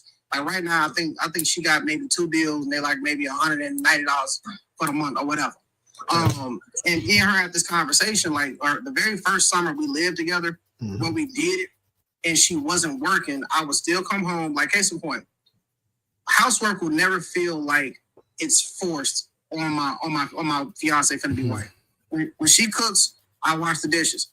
If she don't wash the dishes, I put them up. But like, you know, wait. This is what I'm saying. I'm not, you just said what the percentage was though. I don't want to get into like cooking and cleaning. Like, I'm fine, whatever duties you feel like you're good with doing or whatever. All I'm telling you is though, is that if you work and I can break it down even more than that, but just for this situation, if you make 100% of the money, you are still responsible for 50% of what's going on inside the home. Just FYI. You should be. It's not. So once again, it's not with the narrative of, oh yeah, you don't do your part, so now we're into it about it. So the thing about it is, this is my relationship. Once again, I'm using like the summer. Why do you feel like you deserve her to do 70% of the labor? That's what I'm trying to figure out. When you're not working any more than you were if she wasn't there. That's what I'm trying to understand. So wrap your brain around that. You're not working anymore when she becomes your wife, right? Fine. But she has to do more labor than she would have if she just continued to work her job, and she would have more protections for herself. So she is taking a risk by depending on you. She's taking a huge risk by depending on you. She's losing hundreds of thousands of dollars, millions, maybe millions of dollars, depending on how much money she makes, right? But at least hundreds of thousands of dollars by depending on you. And then she has to do 75% of labor in the home. Like, what? That's a fucked up trade-off. No, and once again, this is only applicable during the summer months. And this is not me saying, oh yeah, you need to do these things. I'm gonna tell you the exact conversation we had. The very first summer that she did it, came home doing the same things. She cooking dinner, whatever the case is. I got up, I started doing the dishes. Her exact words to me was, Brandon, go sit your ass down. You've been at work all day. Bro, brother, like I said, I'm not here to tell. I've been there, brother. You ain't got to tell me nothing. I get it. I'm telling you, though, from experience, I'm telling you, without a doubt, it is not 100 outside the home, 30 in the home. And this is why women don't like 50-50. You are the poster child for why women don't like 50-50, right? Because men only think 50-50 is outside of the home. They go, oh no, I'll pay. Okay, you got 50% of bills. I got 50% of bills. Okay, cool. And then in the home, she's still doing 75, 80% of the labor. Still. And that's what I think what we're having the gap is. So like I said earlier, when you have this conversation of 50-50, like once again, most people only address it from a financial standpoint. And that's where typically I get into these. But wait, but that's where you addressed it from. Yeah, no, I never finished. I went to another conversation. So I was explaining to you how literally before I got on here, we got into another, I was in another podcast where people were talking about quote unquote gender roles. And I broke it down to somebody and I said, how can you expect your woman and your partner to go work the same amount of hours you did, contribute the same financially, and then be expected to come home, to cook, clean, do dishes, and if you got children, take care of children? I said, absolutely the fuck not. And under no way, shape, or form, if you guys are doing that, is that acceptable? And so that's the point that I was making with that. It's not like it's coming with the expectation that you're obligated to do anything. Because in this life, none of us are obligated to do anything, especially when you don't have children involved. It's when you have guys sitting here saying, oh yeah, just because I have a thing plus two other things swinging between my legs and you don't have anything, your role is this. But you believe in gender roles though? No, I never said I did. Yeah, you did. You just said it. You said, I don't believe in 50-50. That is a gender role. Yeah, I mean, once again, you can say that. No, that is literally a gender role. You don't think your woman should make 100% of the money. You think you should. Because why? No, but once again. Hold on, wait. You think you should make 100% of the money. Why? Because I gave myself a... No. Why you? Okay, you got me there. There you go. Because I'm a man. Because you're a man. Exactly. So you believe in gender roles. And I know without a doubt, it doesn't stop there. If you think that you should make the money, then you think she should do X, Y, and Z. Without a doubt. It doesn't, brother, you can never sell me on that.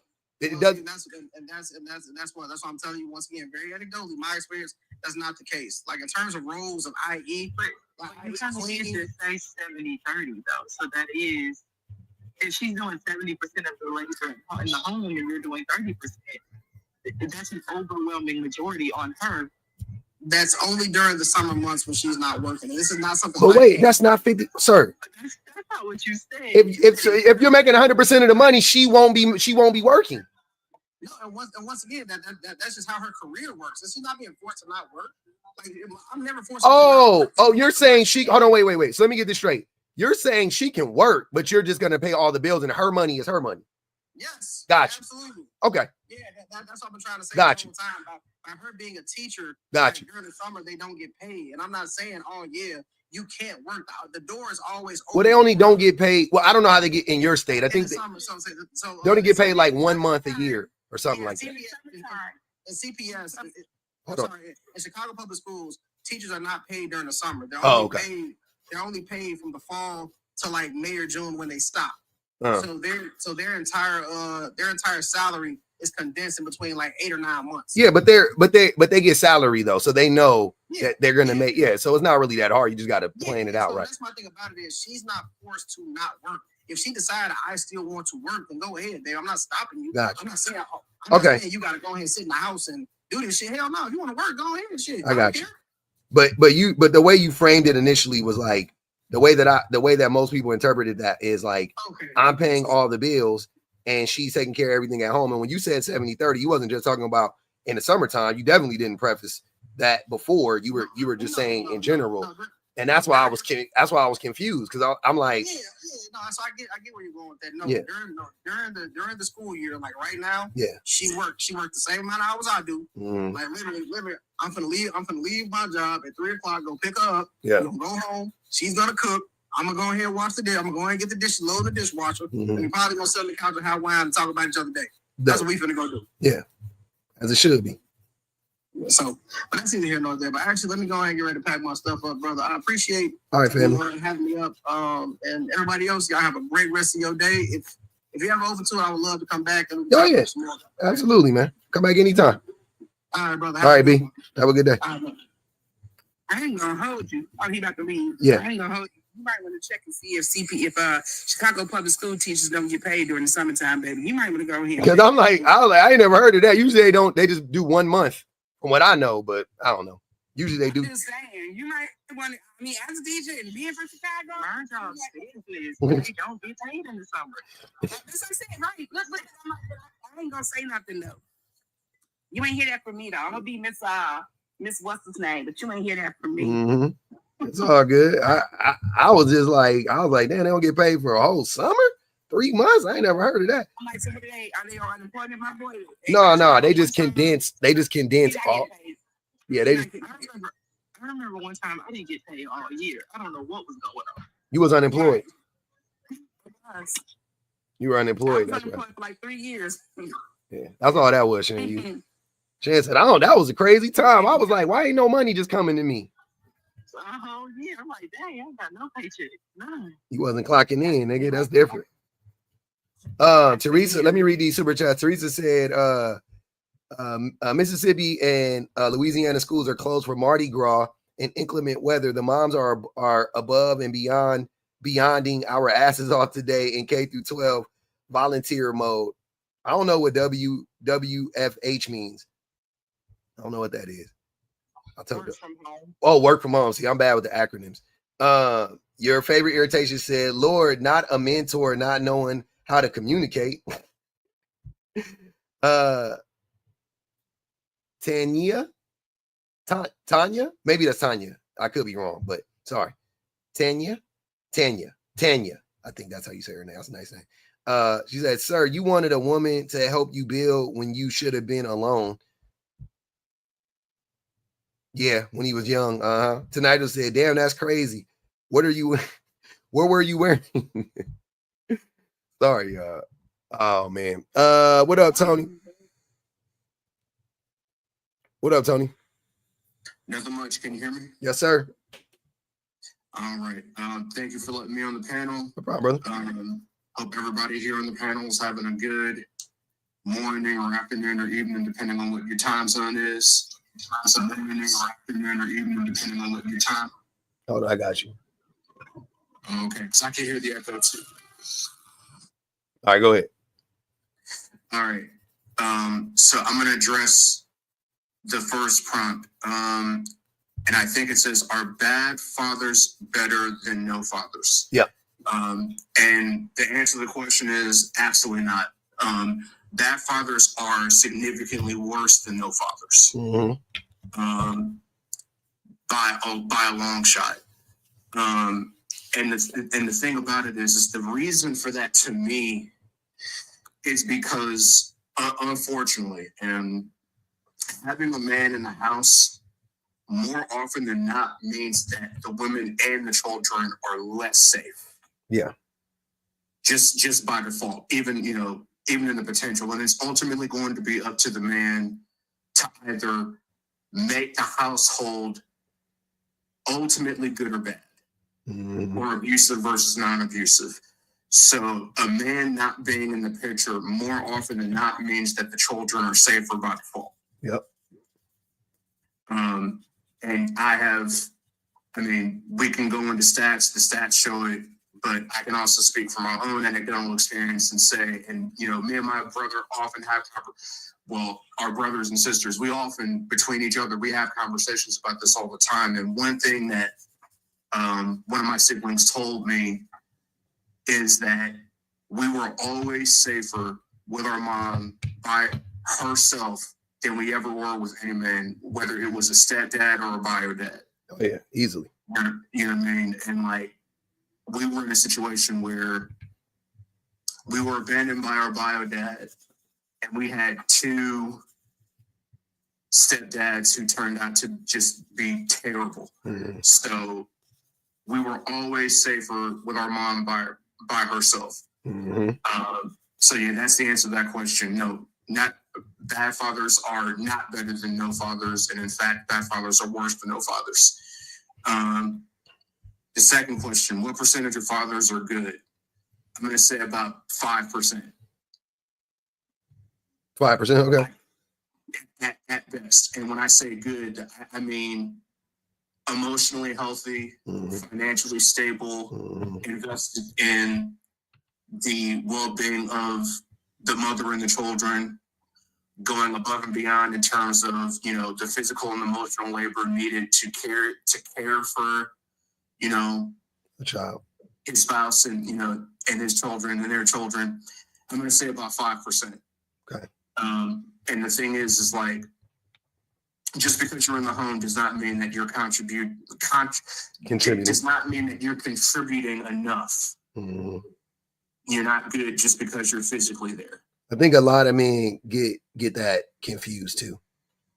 Yeah, like they think like I'm here, you know, like they start feeling like Ye when Ye said that I should even show up to this fake shit. You know what I'm saying? Y'all should be honored by my lateness.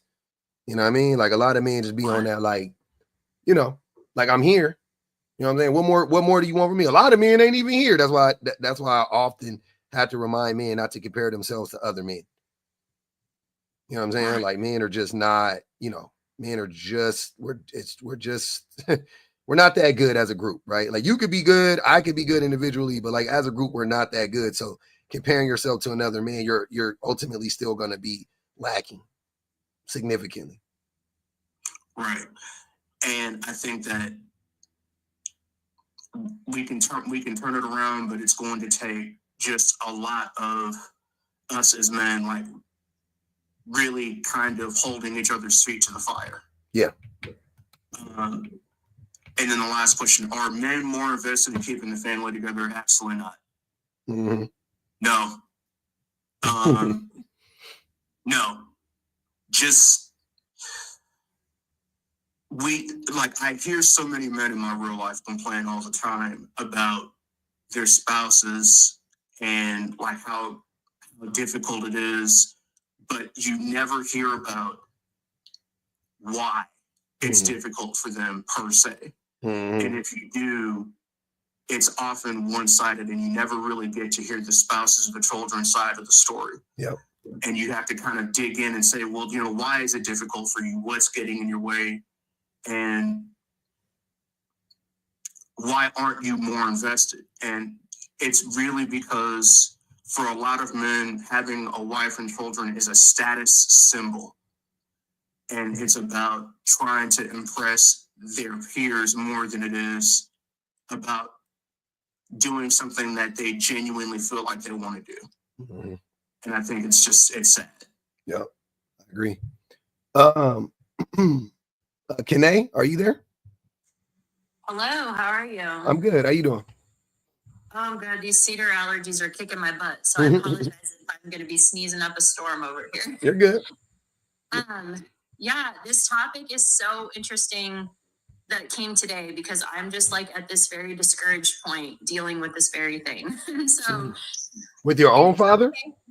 I'm sorry, what? With your own father or with your, you know, the father of your children? This would be a situation. I'm a single mother. I think one of the points I wanted to make was how much internalized misogyny actually sets us back so far in this conversation, because when we don't see it even as women, when women set the bar so low that a man's presence is enough, it's discouraging because, I mean, I would say, I know men love to focus on the financial aspect, and that would be like, I would say, the lowest bar. I feel like all of us as parents, whether you're a man or a woman, you got to clock in. The food in the belly of our children is like a given, right? So then how do we have so few men contributing even financially? Oh, and because this is the thing that is taught as like the bar where at least provide. Well, the reason why men don't contribute even financially is because they use finances as a tool to abuse and manipulate. So that's the only reason why a man wouldn't contribute financially when you think about it, right? Like why? Like, yeah, why wouldn't you? Oh, it's because he's trying to manipulate you. He's trying to punish you, you know, whatever. So yeah, that's really what it is. That has nothing to do with if he can, because he was doing it when you guys were together, I'm sure. You know what I'm saying? So what stopped? Oh, he lost access to you. Now he wants to make you suffer and make you question and second guess leaving him or whatever, whatever. It's all some type of some like larger plot. But yeah, men don't contribute financially simply so they can abuse women. That's the easiest way to describe that.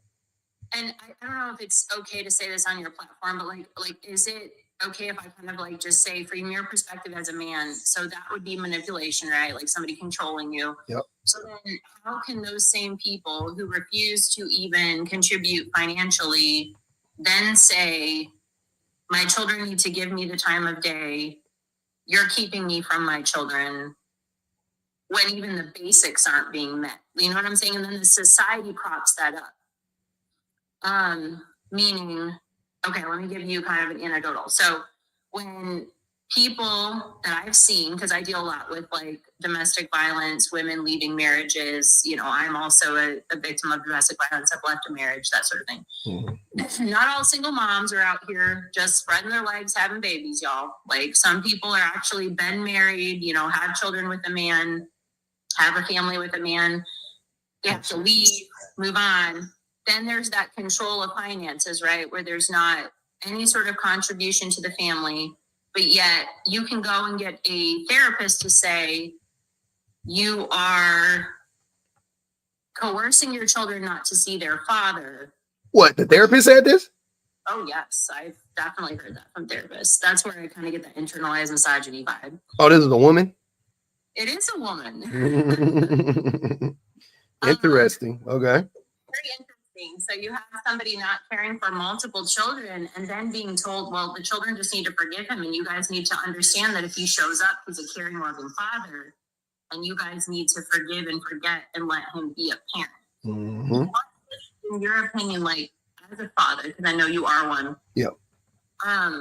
Besides finances, let's just take that off the table. Like, what makes a good father? Like, why do so many men think that if they just are present when they feel like it, they're a father who is trying, and their kids get to this point where they're like, that's not enough. Like, you can't just kind of be here but not be here.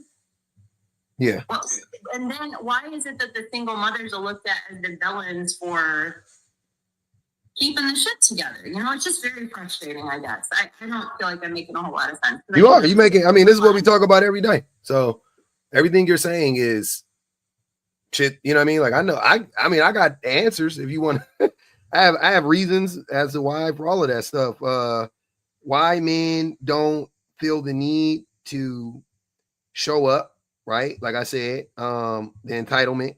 Why men, you know, I mean, this whole like, so basically the whole like parental alienation bullshit, which that's what it sounds like he's trying to pull, is rooted in the idea that just because I am that child's biological parent, that I should have access to that child, even if I myself are neglectful and or abusive, right? Like, and or if I'm up to the task, like that's irrelevant. It's just when I want to, on my terms, I should have access to the kids whenever I want to, however I want to. That is, and that speaks to the entitlement that men have, you know, when it comes to women, children, whatever, you know what I'm saying? But ultimately, all of this is just rooted in the idea that that men, or not idea, it's all a form of control, manipulation, and the end goal for the man, even, you know, with the like showing up for the kids part-time, is he's hoping that in the end he can reap some benefits. You know what I'm saying? Like he won't have to die alone. He 100%. won't. Like, I feel like that's what it is. It's like the social media posts every 6 months of I took my kid out hiking, and now like we have all these pictures, and then you know, if the kid doesn't want to see you, you say, well, their mom is poisoning me against them. Meanwhile, you just say crap because you'd love to have help with it. You know what I mean? Like all of it, I won't say all, most of us had kids with the understanding we were going to have some kind of help, some kind of support, some kind of like co-parent vibe, I would think. And so this idea that women are just having these children and then isolating the father and wanting to do it alone because that's just what they want. It doesn't make sense. To do is just wild. It doesn't make, even my children who are teens now. Oh, your phone's breaking up. this is not fun by yourself. Of course not. Like, this is not what we signed up for, right? So why is it that we're being villainized for doing it by ourselves when that was our only option? I guess the main frustration well, they is want where wait, but wait, they want to villainize you to control you. They want you damned if you do and you're damned if you don't, right? But they want you to feel like they want to paint the women out to be the bad guys for the other women who are maybe thinking about leaving their man, right? They want to paint you out to be, they want to paint you out to be like the bad person, so that, like I said, they could be like, for the next round of women, like, see, you don't want to end up like her. You don't want to end up like her because, yeah, see, it's her fault. It's her. Yep, your kids are going to resent you. Yep, you see, like, that's what they want. So they use women like you or whoever. They use you guys as the poster children for why you need to stay in abusive and toxic relationships with men until those men no longer. It has to be on the terms of the man.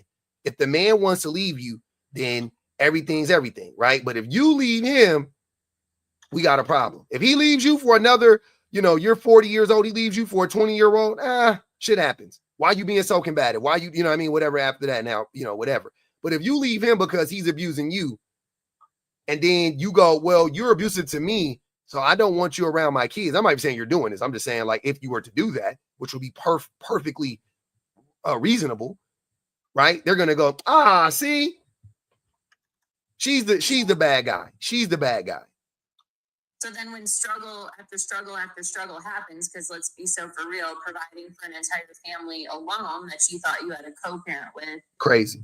Struggle. So then it's like, you're right. Then you point to that and you're like, see, this is what happens when you leave the father of your children. You should, you're right. You should just stay. You should just stay with him. Like, how do you face therapists in society and people who are always blaming the parent who stayed, when you're just trying to get people to understand? Well, they don't. Wait. Wait. I want to be. Let's be honest and let's be clear. They don't blame the parent that stays, because they don't blame men. I've never heard men receive that backlash. No, I mean parent who's. Maybe I shouldn't have said stayed, because, like, yeah, technically I left, but like. No. I know the one that has the kids. Yeah. 100% of the time. No. Yeah, the parent that is the custodial parent. I'm saying when fathers are the custodial parent, I've never heard those critiques of fathers, ever. True. Only of mothers. True. I'm gonna slide in. First, we know that most men don't even consider women to be human, right? They only consider you to have one sole purpose, which is to lay down and birth babies. And, I disagree. And cook, clean. Y'all got a lot of utilities. Y'all got a lot. All right, go keep going. You said one sole. The one sole purpose is to serve man. Then I'm with you. Yeah, the one sole purpose is to serve man. Yes. I know I was handpicked for procreating children. I 100% get what you're coming from. Right. It's everything else that falls, you know what I'm saying, underneath the service of man. Gotcha. You're here, we'll stick it that way. Mm-hmm. You're here solely for whatever this man decides that he needs you for, until he no longer needs you, until he wants something else. And we know that they don't ever really let you go. Never. Right? They'll go and they'll replace you, but they want you to still stay behind just in case. They want you to pine. They want you to pine for them. Yes. For however many years. Mm-hmm. I don't know what therapist that you had, but I would highly suggest that you report that therapist. And it wasn't her. It wasn't her therapist. It was wasn't it? It was his therapist, right? If I'm guessing right, that was his therapist, not yours. Yeah. So interesting with this is new for me, the therapist thing. So I'll just give you a really quick rundown. I've been actually divorced and a single mom for almost a decade. Nice. He's just now coming around to wanting to do family therapy. He found a family therapist because his kids won't talk to him or want to talk to him. So and she is all on my ass about by coercing my children to hate their father, and the only reason they don't have a relationship with him is because I pit them against him. And I'm sitting here like, you don't understand. I would love to have help. She Like, said that she said that in front of him. She said that to my kids, and she said that to me over text message. I will punch that. Oh, but she never spoke to you. Just over text. That's crazy. Okay. I don't know how you didn't. I don't know how you didn't flip over the table. I'd have been that motherfucker like, ah. I'm trying not to be that person that you can point the finger to and say she's crazy. I'm trying to be level-headed. You want crazy? Hey, what Romany say in Romany said in 40-year-old virgin? You call me a nigga? Nigga here now. I'm showing up. Don't worry, I'm coming. I also want to think too that when you ask, like, why do single mothers? Why do we get the the bad rep, the scarlet letter A, and everything else? When we again, it's part of they also do it to it's public said before. It is a form of control, right?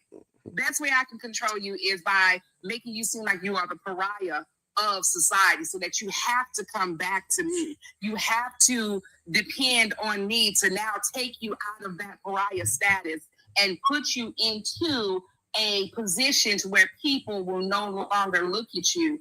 But we're looking at societal norms.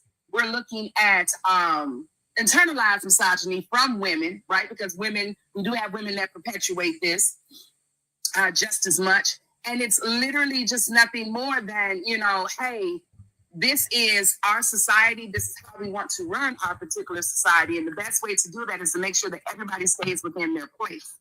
Because you literally doing the job that you quote unquote are already supposed to be doing by yourself. Well, now you're putting men out of the position, right? Because when you look at that too, you're literally emasculating any man that you come with, right? Or that comes for you. Simply because if you're making the money on your own, because you're only supposed to be rearing kids, right? And doing housework and stuff. So if you're rearing the money, if you're getting the money on your own, you literally took from some man, you took that man's ability to provide. You took the ability to have provision from him. Because how dare you? You took that man's ability to manipulate you. That's what they That too, because this man has 4 children within a previous marriage and still doesn't pay a dime. Like this system does not. Wait. What? No. No. Hold on. Wait. Hold on. Wait. Hold on. Give me a second. What? He got 4 other babies? No, he has 4 children with me. We have 4 children together. Okay. Woo. I was like, what? That shit caught me off guard. I was like, God damn. For years at a time will not pay anything to help, but then will accuse me of being the person poisoning his children from him. You know what I'm saying? It's so funny to me. It's easy to blame because it takes responsibility off of men, period. Right? Yeah, of course. Yeah. When they get to blame single mothers for all of the rights and wrongs, because what does everybody always want to do when you become a single mother? They want to ask you what you did. Yeah. I mean, what did you do? You must not have been pleasing that man, or, you were out here being loose in the pants. And it literally takes all of the onus off of men and puts it back on women, because we know a lot of them don't want that. They don't want that accountability on them. So instead of it being, oh, look at the men and what the men are out here doing. Yep. Look at these old loose women, these Jezebels, these harlots. Of course, they always want the women. They always want the women to be the reason why the relationship. That basically, that's why I asked the last question, because I know all of this stuff is connected, right? Like men be like, that we need to keep the family together. And I'm like, by any means? Because if that motherfucker is abusive, I say kick him to the curb. Same thing I say with the mama. If that mama is abusive, get rid of her. I wouldn't tolerate a stitch of abuse in my house. From me, from my wife, from not even close. Like, what are you on my kids? You crazy. Get the fuck out of here. Right? So they say till death do us part, right? Yeah, no, which is they pull that up. Because remember now, they'll say, okay, they'll excuse it for physical abuse. Because remember, that's only a type of abuse that they think actually exists. Like your man is literally beating you between the washing machine and dryer. They don't consider financially, emotional, mental, spiritually, sexually. They don't consider Any. those as By the way, hold on. To be You're right. fair- You're right. You're To right. be fair, physical is also not taken seriously. I just want everybody to know, like, just because physical is considered like the top of the pyramid, it still is not taken seriously. We see this constantly. Yeah, we know that too. Like, a physical abuse situation is absolutely not taken seriously. So even that, there's like levels. They got levels of physical abuse that they feel like you have to endure before it is willing. So if he like just kind of shoved you, they don't consider that enough of physical abuse, right? Because what they're looking for is that man came in there and put them paws on you, broke bones, black eyes. But also men be graping too in marriages. So I don't give a fuck. Abuse is abuse. It's abuse. Men be abusing, you know what I'm saying? I know that, we know that, right? But at the end of the day, the way that men try to coerce women into staying into toxic relationships with this train of thought, right? Like, okay, no, they'll tell you having a father in the home is better than having no father in the home. Good, doesn't matter, good or bad. Having a dad in the home is better than having no dad in the home. And then they'll not, and they think most dads are good, which is also crazy. But so the last part is they are like, oh no, that's why men are more invested in keeping the relationship together, because of course men want to stay in the relationship that they are benefiting from. How are you? And you're supposed to be grateful. Yes. Yeah. So like, regardless of how he shows up or doesn't show up or what abuse is happening, if a man shows up at all, you are supposed to be grateful. Absolutely. R. Baron, I asked you to come up. You can come up and get unmuted. I feel like it's only right. There you go. Oh, here he goes. What's good with you, R. Baron? What's good? Chilling, man. What were you saying in the comments? I couldn't read them all. No, I was just saying that in my instance, my ex-wife cheated on me and left me and my sons for that dude. And I think my son was like, my oldest one was 12, my youngest was 10, and I raised them up to now, up to being respectable young men. They never got in trouble with the law. They finished school, they went to college, and their mom was like the kind of ghost. She would pop in every now and then when she wanted to see him. Yeah. But really, it's like there's some of us men that do, step up to the plate and do, but then some don't. You know what I mean? Do you think that any of us up here thinks that no men do that? There's a man on the panel that's doing that right now. You think I'm not speaking in absolutes? Did I give that impression that I was speaking in absolutes? No. Oh, okay. No. Yeah. Nobody up. I mean, your story is your story, and that's crazy. But I'm just saying, like, I know that there are men who step up and take care of their kids. Not only do I, you know what I'm saying? Like Mr. Jones is doing that with his children, but my brother is doing that with his babies. Wait, let her go real quick, Jordan. Go ahead, R. Baron. Go ahead. No, go ahead, Baron. Finish. Oh no, it was like I was listening to that one single mom that she was saying that her ex-husband was saying, why does she pit her kids to hate him and stuff? I got the same thing. My ex-wife would tell me, why are you telling the kids not to talk to me, not to hate them? Like, I'm not telling them anything. Yeah. I'm like, it's them. They're old enough to know and everything. And then she be coming with some outlandish shit. And I come to find out, my son, when they would go over there with her and that dude, right? They would come back and they're like, hey, Dad, it's you know why Mom be saying all this? It's because that dude be telling her, oh, he's putting your sons against you and all this. It was her dude. She was listening to her dude. You know what I mean? And okay. I was like, why would I want to put them against you? Can I ask you a question, Barry? When your ex-wife cheated, what was going on in your relationship? Nothing. It's because I was in the military, and I would be at work. I'd go to the field. I'd get deployed, and I guess some dude slid in and so neglect. You know what's crazy? I often talk about how when men and women cheat, it's for different reasons. But almost every single time when a man talks about his woman cheating on him, it's always rooted like in something that he did too. Like, and I'm not saying that she should have cheated on you, but you neglected her. You know what I'm saying? Like, it was a reaction to abuse. She reacted to you being abusive by neglecting her and abandoning her, and then she cheated, which sucks. But I don't see how I neglected her. I mean, when I was home, when I wasn't deployed and stuff, I would do what I had to do. But you just said it though. With the kids, huh? She should have left you, right? Don't get me wrong. She should have left you. When you got deployed, she should have saw that it wasn't, good for her, and she should have left you. I'm not, you know what I mean? Definitely, no doubt about it. Yeah, but that's how you came off. Like it was my fault that I neglected her when it was nothing I could help because I was in the Army and I was deployed. Yeah. I had to do my job. Sometimes I And Darren, respectfully though, and I see you in my lives all the time, so I know you're a follower, but respectfully though, I'm not even trying to be funny, but like, were you dating were you dating her while you were in the military? No, we were already married. And then you joined the military.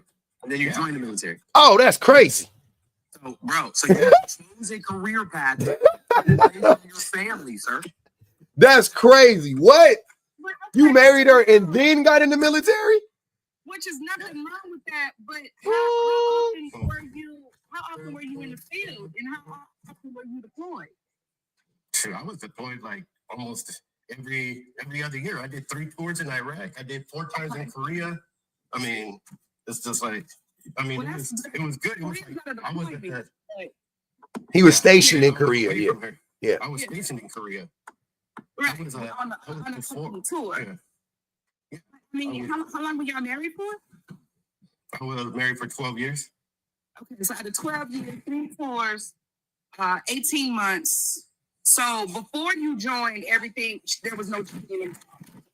No. And again, I'm not trying to excuse her cheating. No, me neither. That's what I'm saying. I want to be clear. Like, she should have left, no doubt. She should have left. I'm not trying to, because I told you in the comments, like, if she cheated on you and left you, then she actually did you a favor. But my question is that how do you all step up to take care of your kids? And because that sounds so crazy to me. I was about to say the same thing. Like, I didn't step up to take care of my kids. I'm a parent. Like, you were already right. You were already a parent. So it's not. What I meant. I mean, I didn't mean it like I stepped up. I mean, I was, ever since my kids were born, I was always taking care of them. I was being a dad. Yeah, exactly. Now I'm just curious as to like the frame of what you want us to take away from, because in that single parent up there who her name happens to be Kanae, you're stating like you're making it appear as if you just did you just all of a sudden off out and now you're Superman and everybody should take your story and look at it. And then my other question: you wasn't innocent, nigga. That's what wait. I'm gonna tell you, you wasn't innocent. You wasn't innocent. It's fucked up. I ain't gonna hold you. It's fucked up, but you wasn't innocent. You had a lot to do with what happened to you. You had a lot to do with it. That's all I'm gonna tell you. You had a lot to do with what happened to you. That's it. You wasn't innocent. I don't think after 3 tours, she was like, yo, I gotta go get some other peen or whatever after being married for 12 years. But that shit could have been extreme at that point. And look, I ain't saying it don't happen because I mean, like I said, being retired, I know this. But I also, you all don't take into account, you're not being smeared for being a single father, right? Nobody's running campaigns against you. Nobody's saying that single fathers are the star of the community. Nobody's running around. Wait. And Baron, you never cheated on her? Nope. Okay. You sure? I'm sure. You gotta ask on the follow up. Why is that so hard to believe? Why is that so hard to believe? Yeah. Come on now, dude. 3 tours now, all right? right. That shit's super easy to believe, actually. Super easy. 18 months. Okay. I was with a bunch of hard legs. There were no females in my unit. I was with a bunch of hard legs. Man, look, don't act like you wasn't coming in sometimes. You wasn't always out there on patrol. You wasn't always outside the wire. I mean, you might have been infantry or whatever during that time frame. And yes, there were no women, but don't act like there was never no access soon on poom poom, right? Don't act like there wasn't no contractors out there. Because we know the folks out there smashing them contractors left and daggone right. Y'all were just out there beating down the socks. Hey, I guess not everybody getting vagina in the military, but we all get thrown in the mix together. Like, oh, that's because I'm military. Everybody's gonna cheat, right? No, nobody's saying that. I'm not saying that. I'm just saying it ain't hard. I'm just saying it ain't hard to believe. I'm just saying it's coming off like, you know, like, oh, girl up there saying 3 tours in Iraq, this and that. I didn't cheat. Hey, brother. Girl, Joker. Yeah. Joker said that you. Yes, I believe you. That's what I'm saying. Hold on. I believe you. There. Wait. Wait. I believe you. I believe you. It is hard to believe, but I believe you, right? But I'm just being real. That shit sounded crazy. You said y'all got married and then you joined the military. That was wild. I ain't gonna even hold you. That was a little, you know what I'm saying? Like you kind of signed your own death certificate low key to me when you did that. Yeah. I mean, unless y'all, I don't know. I ain't in y'all shit, but I would love to hear her side of the story. That's all I'm gonna say. Yeah, go ahead. I'm gonna make sure I'm gonna get everybody else speak to real quick, and then we're gonna get back to it. Go ahead, Pinhead.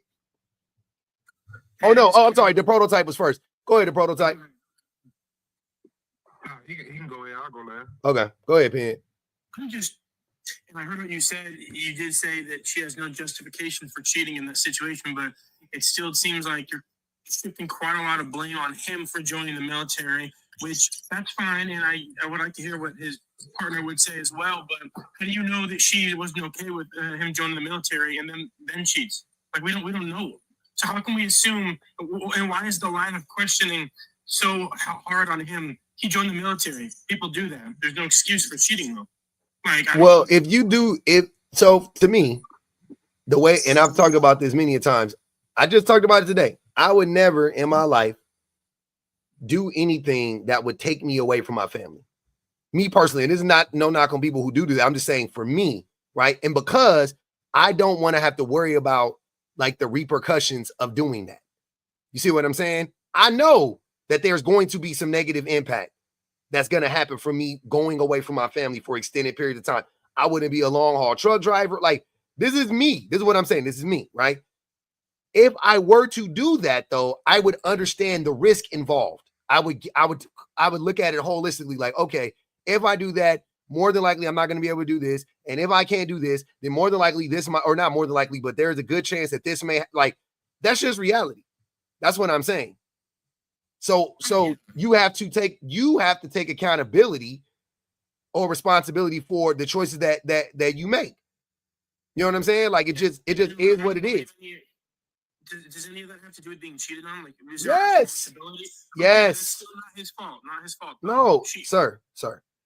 Cheating, like even he just proved, when women cheat on men, often it is triggered by the actions of men. It is triggered by some abuse.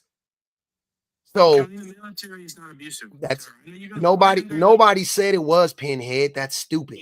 But you use the word neglect, and we know neglect and the military aren't the same word, but neglect is abuse. Neglect is abuse. Yeah. So you can say the military isn't abusive, fine, but neglect is abuse. No doubt about it. So if he neglected her, which he did, if he neglected, you can say it was because of the military. It doesn't matter. Intent, impact over intent, brother, all day long. So, and he left her with the kids. So you can say, oh, well, you know, I mean, it was a job or what, like whatever the fuck you want to say. I don't care. I'm saying the impact of that was she was abused. That's the impact. I didn't hear the part where he said that he had kids. I wouldn't do that either. Yes, he had kids. He said he raised them. They were 10 years old when he left. Yeah, well, I wouldn't do that. What'd you say, John? Bro, drop? Yeah, he dropped. Yeah, he's in the comments. Why you drop? Yeah, crazy. Hey, yo, did you see that screenshot I took that you and sent to you? Mm-hmm. What? I was reading the comment. I was like, what? It was just a funny screen because my eyes were closed. I was like, what the fuck? I'm like that annoying big brother that every time he gets the opportunity to just fuck with you for no reason. I looked at it. I was like, oh, I read the comment. I just kept it pushing. I was like, why is that? I didn't know if you wanted me to respond to the comment. I was like, all right, whatever. But I was like, oh, but that's how I look when people catch me slipping all the time. I always freeze with my eyes like it's some weird shit. I don't know what the fuck that is. It's weird. My phone froze. It wasn't even you. The phone froze. I'm saying every time I freeze, I get frozen in some weird ass position, and people like screenshot it. I'm about to send you a video that you have to post. Okay. Bet. Men choose work over their women, whether they military or not. All the time. And 9-to-5s getting cheated on, and I mean, damn, you was literally going home and getting cheated on, working a 9-to-5 or 3 to 11. That shit is wild. Yeah, I'm not saying. I'm saying. I'm just talking about. That's why I didn't want to blame it on the military, because it ain't the military. It's the neglect. Whatever your job is, I don't care what your job is. Factory, truck driver. I said CD. Truck driver, long haul truck driver, fucking overnight security. I don't give a fuck. I don't care what it was. If you are neglecting that woman, you neglecting that woman. Period. Point fucking blank. That's all it is. Why it happened, how it look. I give you another one. Well, that's just a pinhead, because he was focused on, why would we, why was this like we're trying to villainize the military. No. I'm not saying that, but look, if you go to prison, that's neglect. That's where it stands, pinhead. You gonna blame him for going to prison? Yeah, I am gonna blame him for going to prison. But also, it just sounds to me what you guys are doing, blaming the fact that he left, and that's why he was cheated on instead of the woman for cheating. No. I'm not. I already acknowledge two things can be true at the same time. She should have left before she cheated, right? But you should always do that. No, here's where our approaches differ. Because who am I to tell somebody how to react or respond to abuse? See what I'm saying? So yeah, I think that the best thing would have been to just leave. I agree. There's no argument there. But when you start saying she should have left, that like as soon as you start saying that shit and she was a victim of abuse. Again, I think that we have to talk about the fundamentally, do we believe that joining the military would be abuse? Because you're saying it's not, but you're also saying it's neglect, which is. So you're saying the same thing, right? It's also a double standard. I wanted to throw that in here. Like what men use as neglect, if a woman pulled that shit, like she would be the worst partner on the planet, right? But men can do this all day, every day, and we're like, he's just trying to provide. He's just trying to find. It's always an excuse for the man, always. The woman does the exact same thing. She's a terrible wife. She's a terrible mother. She's a terrible partner. She's like, it's never the same standard. Yep, never. Teresa said he had kids with her and left her for the military to raise them alone. Now he wants cookies for his 6 years to her 12 as a married single mom. Drop Dan. he dropped, by the way, y'all. Damn, she clocked that shit. Teresa clocked that shit a mile away. She was raising them babies while he was on deployment. Now it's his turn to raise the babies. And, and she's bitter. You know what I mean? Like, obviously, based on what he's saying, she's bitter and I don't know. I don't know what's happening after the fact, but if you take him at his word, she's still being neglectful. But, yeah, you don't get no cookies for being a fucking parent. I'm sorry. Sorry to tell you that. Go ahead, the prototype. A bad father. Oh, on Dan. Okay, I got you. That's on Dan. Never mind. Go ahead. I'm listening. Okay. A better father. Well, hold on. What you said? Are bad fathers better than no fathers? I'll say yes. I don't know the science behind it, but I think every child should experience their dad and make their decision on their own. I don't believe in absolutes either. But this is close to it. You can only be a bad father by the intention of not wanting to be a dad by his own self. So like slapping your baby in the face? That's a harmful father. I wouldn't classify that as bad. Well, that's crazy that you just said that. Hold on, wait. Again, and hold on. With your chest. Hold on, wait. Harm? What do you think bad is? Like by definition. Like okay, if we go into the extreme, yeah, Paul, we understand it. But 9 times out of 10, when somebody say a bad father, we're not talking about the maniacs out here, the extremes. We're not talking about it. Oh, slapping your kids is not, that's regular day. That's par for the course. No, I'm not saying that. I'm just saying this the extreme version of bad. Yeah, I understand that. I don't want to get. You think that's extreme? You think whooping your kids is extreme? The concept of extreme. That's like regular. Like I didn't even give an extreme. I gave like what a lot of motherfuckers do, man. I ain't talking about the 5%. This ain't the 2% of men. Like, let's be for real, bro. So you saying it's majority of men slap their children. I don't hear that, bro. I don't. So what you say the extreme of bad? What level of bad? I mean, bad is bad. How much bad does it? And bad is harmful every time. So in your head, what is the extremism of bad? When you basically anything that's okay, when I hear bad in these conversations, I'm thinking about the engagement between the parents that affect the child, not just strictly to the child. So you saying the way that the mom and the father interact? Yeah. Okay, but that's fine. That's a part of it. But how the father interacts with the child also is extremely important, correct? Yeah, that's what I'm saying. This is the extreme version. What? Yeah, that's the whole version. Hold on. I'm so confused, bro. This is crazy. Okay. No. We can go to. Okay. Do you believe in tough love? No. You don't? Love should never be. That's an oxymoron. Okay, cool. But I do believe in tough love because you're abusive. Say that again. Because you're abusive. I mean, okay, yeah, you're entitled. But anyway, what I'm trying to say is this though. If you give a man, if you give a man the place to be authoritarian. Authoritarian. Yeah. My tongue here. No, you good. If you give that man the place to be there, it's up to him with how he handled his household. I mean, it's funky, but it's true. It's funky, but it's true.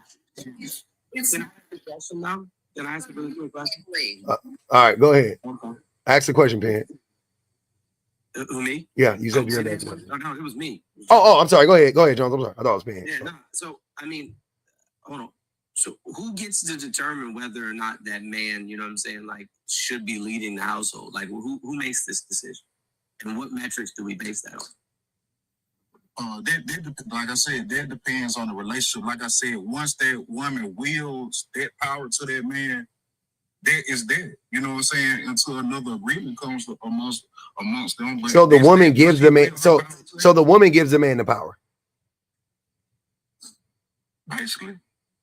And if that woman decides that the father, you know what I'm saying, is not a safe space for the children, do they hold the same power to remove their children from that unsafe space? It should be. So she gets to decide. So she Man. gets to decide what that particular behavior is, right? So she can look at him and say, okay, you said no to my kids. I think that that's a bad behavior. I can remove you. I can remove the kids from you now. And he's okay with that. Say it again. Lord Jesus. Okay, let's try this out. So say the same thing. Say the same thing again. He missed it. Say the same thing again. Don't change it.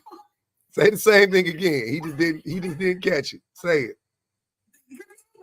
So if she determines that the father, you know, he tells the kids no, and she says, you know what, that's you being a bad father to my kids, then she can remove the children from that man.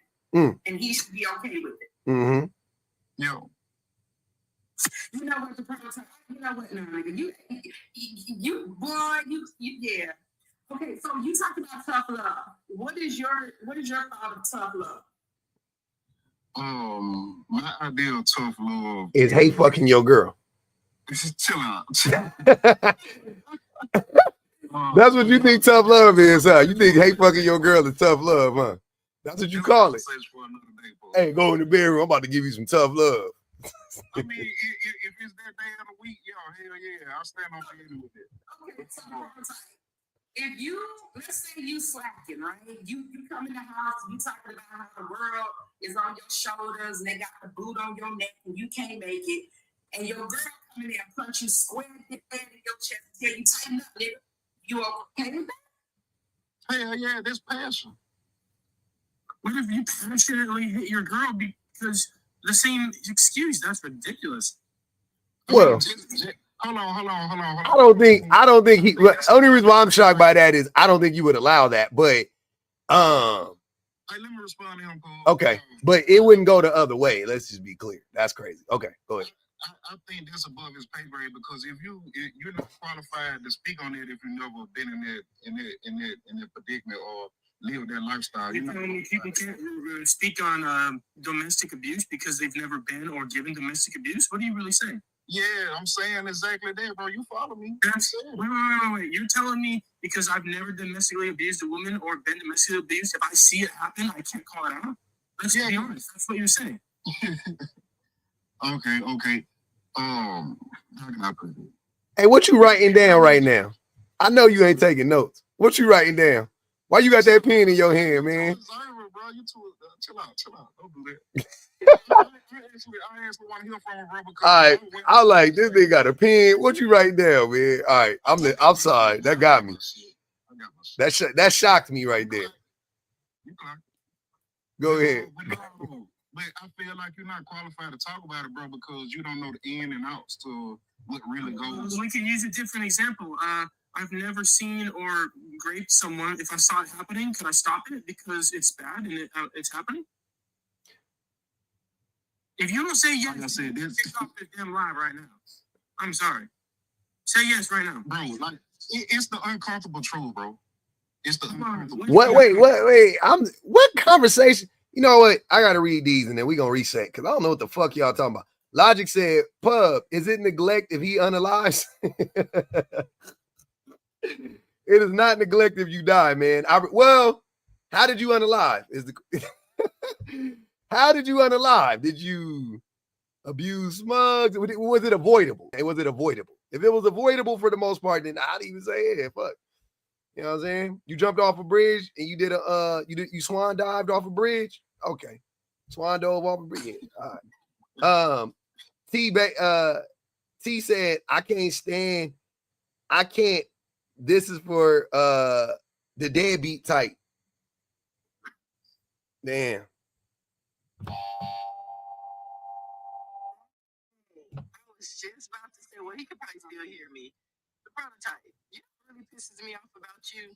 Everything. You insist on coming up here and saying just the most random, ridiculous, honestly dumbest stuff. And you do it at times where like people like Pinhead are up here and he can look like the bad guy because he is. But he gets to join in on the conversation with you and making you look like the bad guy because you saying even dumber shit than he's saying. That pisses me off to listen to Pinhead go at you like you're wrong. Pinhead, you have no room. But Prototype, you I definitely have room. because you come up here. You can domestically abuse. Hold on. Let her finish. Please let her finish. I'm not talking to you right now. He really has no fucking room for real. But you come up here and say stuff that's just even wilder, even crazier, even dumber. So now we all got to turn our attention to you when our attention could have been on Pinhead. Being a whole idiot. Comments, or came up here and just not said just the dumbest shit that comes to your mind. Because both of y'all lost in the sauce, but yeah, like I don't like the fact that Pinhead gets to be like, yeah, I'm like, no, be rational. It pisses me off. You can't. It pisses me off. Let the other people get on Prototype. You just sit down and shut up. And I'm not talking to you right now. Hey, so Prototype was right when he said it's above his pay grade. He said he can't speak on it. He was right. Okay, I see what he's saying now. He kind of was right. All right. Appreciate you, Envy. I'm sorry, no protocol is literally saying that you should be able to assault women, and you can't speak on it if you haven't assaulted women. That's what he said. So he is stupid. I might be stupid too. I don't know. I didn't hear him say you can assault He women. didn't say that word for word, but when I asked him, he said you don't understand the situation. And then I asked him, and he doubled down on it. So that's what yeah, he's worse. That's what we all saying. He called that man protocol. Hey, you gotta find him somewhere, prototype. That man called you out your name. Prototype, why you in the queue? You know what it is, bro. You've been here way too many times. It's right there. Hey, y'all, bang the Cash App, please. Support the live. Keep the live alive. Y'all know what it is. There go the Cash App right there. There go that thing. We 50 to drop, whatever, you know what I'm saying? But $1 a do. Support the live. We ain't even over 100,000. Y'all not even tapping. At this point, I just be wanting to end them. You know what I'm saying? Like I just be also like, are you not entertained? Goddamn, what the fuck? This shit crazy. I guess niggas' thumbs is hurting today. I feel you. It be like that sometimes. Arthritis. Rheumatoid done set in. I got y'all. I got you. Well, tap with your goddamn middle finger then. I don't care. Hit that motherfucker. If you could tap, you could tap, nigga. If you in the comments, if you could tap, you could tap. I don't want to hear that shit. Talking about I'm sick. We working. You in here. How you responding? Tap that motherfucking screen. I don't want to hear that shit. Right there. You done said, I'm at work. Nigga, use that. Don't tell me nothing. Tap that motherfucking screen. Damn, give me 100.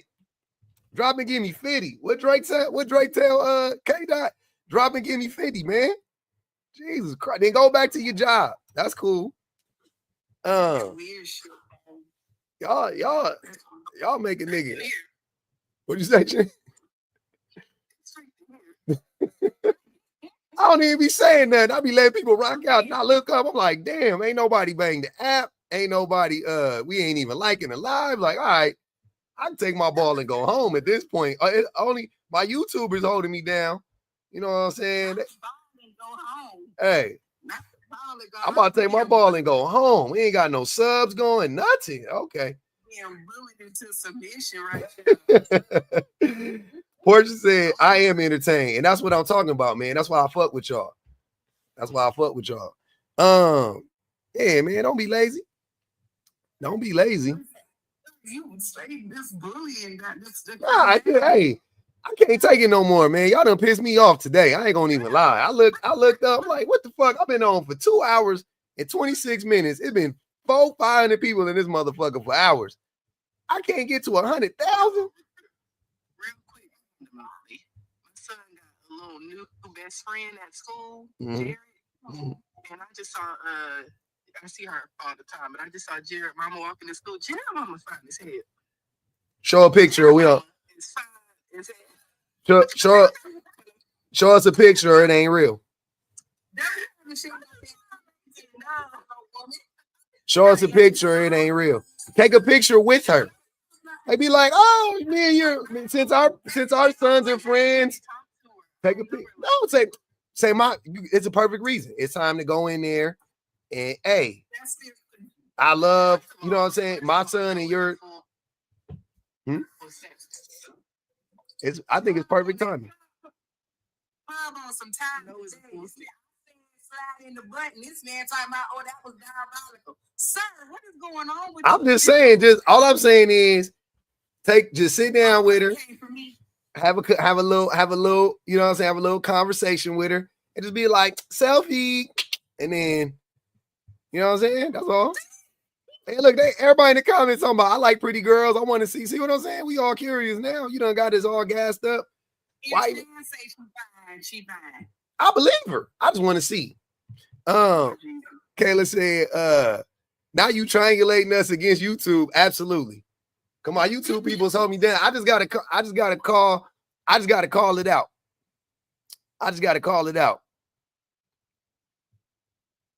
It is what it is. I don't expect that woman to take a picture of her, y'all. Calm down. Jesus H. Christ. What is that? I don't know if that says Bayha or Rayha. She said, here, damn. I seen today. You being so aggressive and shit like that. Like, damn. Get this man get this man his stuff. Please. Thank you. Yeah, we in this thing though. So what? She said Jared in here crashing. Jared in there, man. That's cool. So what is we doing? We good? We finished or is we done? I'm about to get off in a minute anyway, so I guess we can end it now.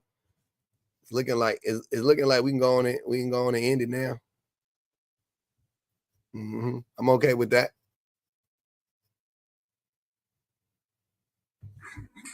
It's tough. I can't look. I ain't my eyes. I don't got them eyes like that. Appreciate you, Kim. My eyes don't. You know what I'm saying? I got it. I'm locked here, and then Shayla was good. Oh my God, I didn't mean to join. I'm sorry. You good? Appreciate you, Juan. No, you good. Don't even worry about it. I know that be happening. I do that all the time too. I be coming in people's lives on accident, doing stuff. I'm gonna need these men to stop stepping up. Stop stepping up. I'm gonna need them to keep on stepping up since that's the standard now. You're not taking care of your kids. You got to step up in the absence. So I need y'all to keep on stepping up. I'm definitely boycotting eggs. My body, I ate some eggs this weekend. My body said absolutely not. Told me 18 eggs is $10 out here. Oh shit. That's not about right. Oh, well, a dozen is 10 out here. So oh damn. Yeah. I'm at Sam's Club that though. So. Yep, a dozen eggs is like $9.76, $10.02, some weird shit, like depending on what brand you get. It's crazy work. But hey man, I appreciate y'all. Shout out to the panel, man. Everybody, I love y'all. Thanks for coming up. I'm about to go on and eat. I'm gonna go try to eat me some soup. My first food I done ate in the day. Hey, yo, text me your email because some of these joints is too big to text, bro. Okay. Text me your email so I can start sending out the stuff. Bet I'll send you right now. All right. All right, doggy. Yep.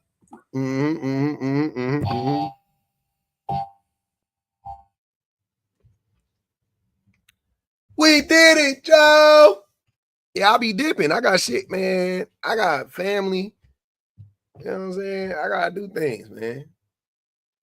Shout out to the tappers, yappers, and super chatters, man. Shout out to all the old subs, all the new subs, to the best mods in the business on both platforms. Shout out to the everybody that liked the live. You know, all that good stuff. What you doing, Serene? What we doing?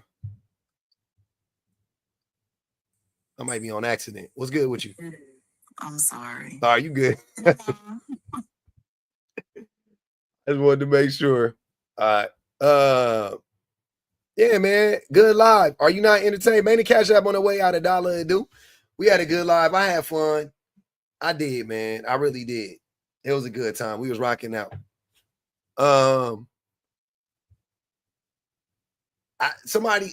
One of my moms sent me an email. I ain't checked it yet. My wife saw it, but I gotta get to it. I ain't been on it. I've been out all day. I had to go get something done on my car. And yeah, so I ain't really had time to do jack shit today. But I'm gonna get up with y'all. We gonna be back on tomorrow. Check out the new videos, all that stuff. Paris, I appreciate you for real. Yeah, man. Super fun, super fun. Are you not entertained? Did y'all not have a good time? I had a good time. I am hungry, but I've been hungry for a whole day. I can't, I'm afraid to eat, but I got some soup. I'm gonna go on and eat that thing. I'm going to eat that soup. I should be eating broth. I probably should just be eating broth. Matter of fact. So I probably should go back and go get some broth. My tummy. My poor tummy. No saltines. See, that's my alarm. My alarm done spoke. It's time for me to go get my baby. Now, I'm not doing gluten. So I got to stay away from wheat. I got to stay away from eggs. I got to stay away from dairy, shellfish, seeds, legumes. I'm be on a real strict diet here for the next at least 6 weeks. Yeah, it's gonna be real. It's gonna be real strict around here, man. Real strict. I gotta get my yeah, no legumes. I got some shit. Yeah. Till my shit heal up, I ain't gonna be able to eat too many things. I gotta heal myself up from the inside. You know, meat, certain grains, oats, vegetables, fruit, shit like that. It ain't crazy. I mean, you just got to avoid a lot of processed food for the most part when you think about it. I got a lot of food to eat. Curries. I can eat lentils. Lentils are okay. Yep, FODMAPs. Yeah, I know. I'm familiar with that. Yeah, I got to stay away from seeds. My doctor told me I got to avoid seeds too. So it is what it is, man. It is what it is. All right. I'll holla.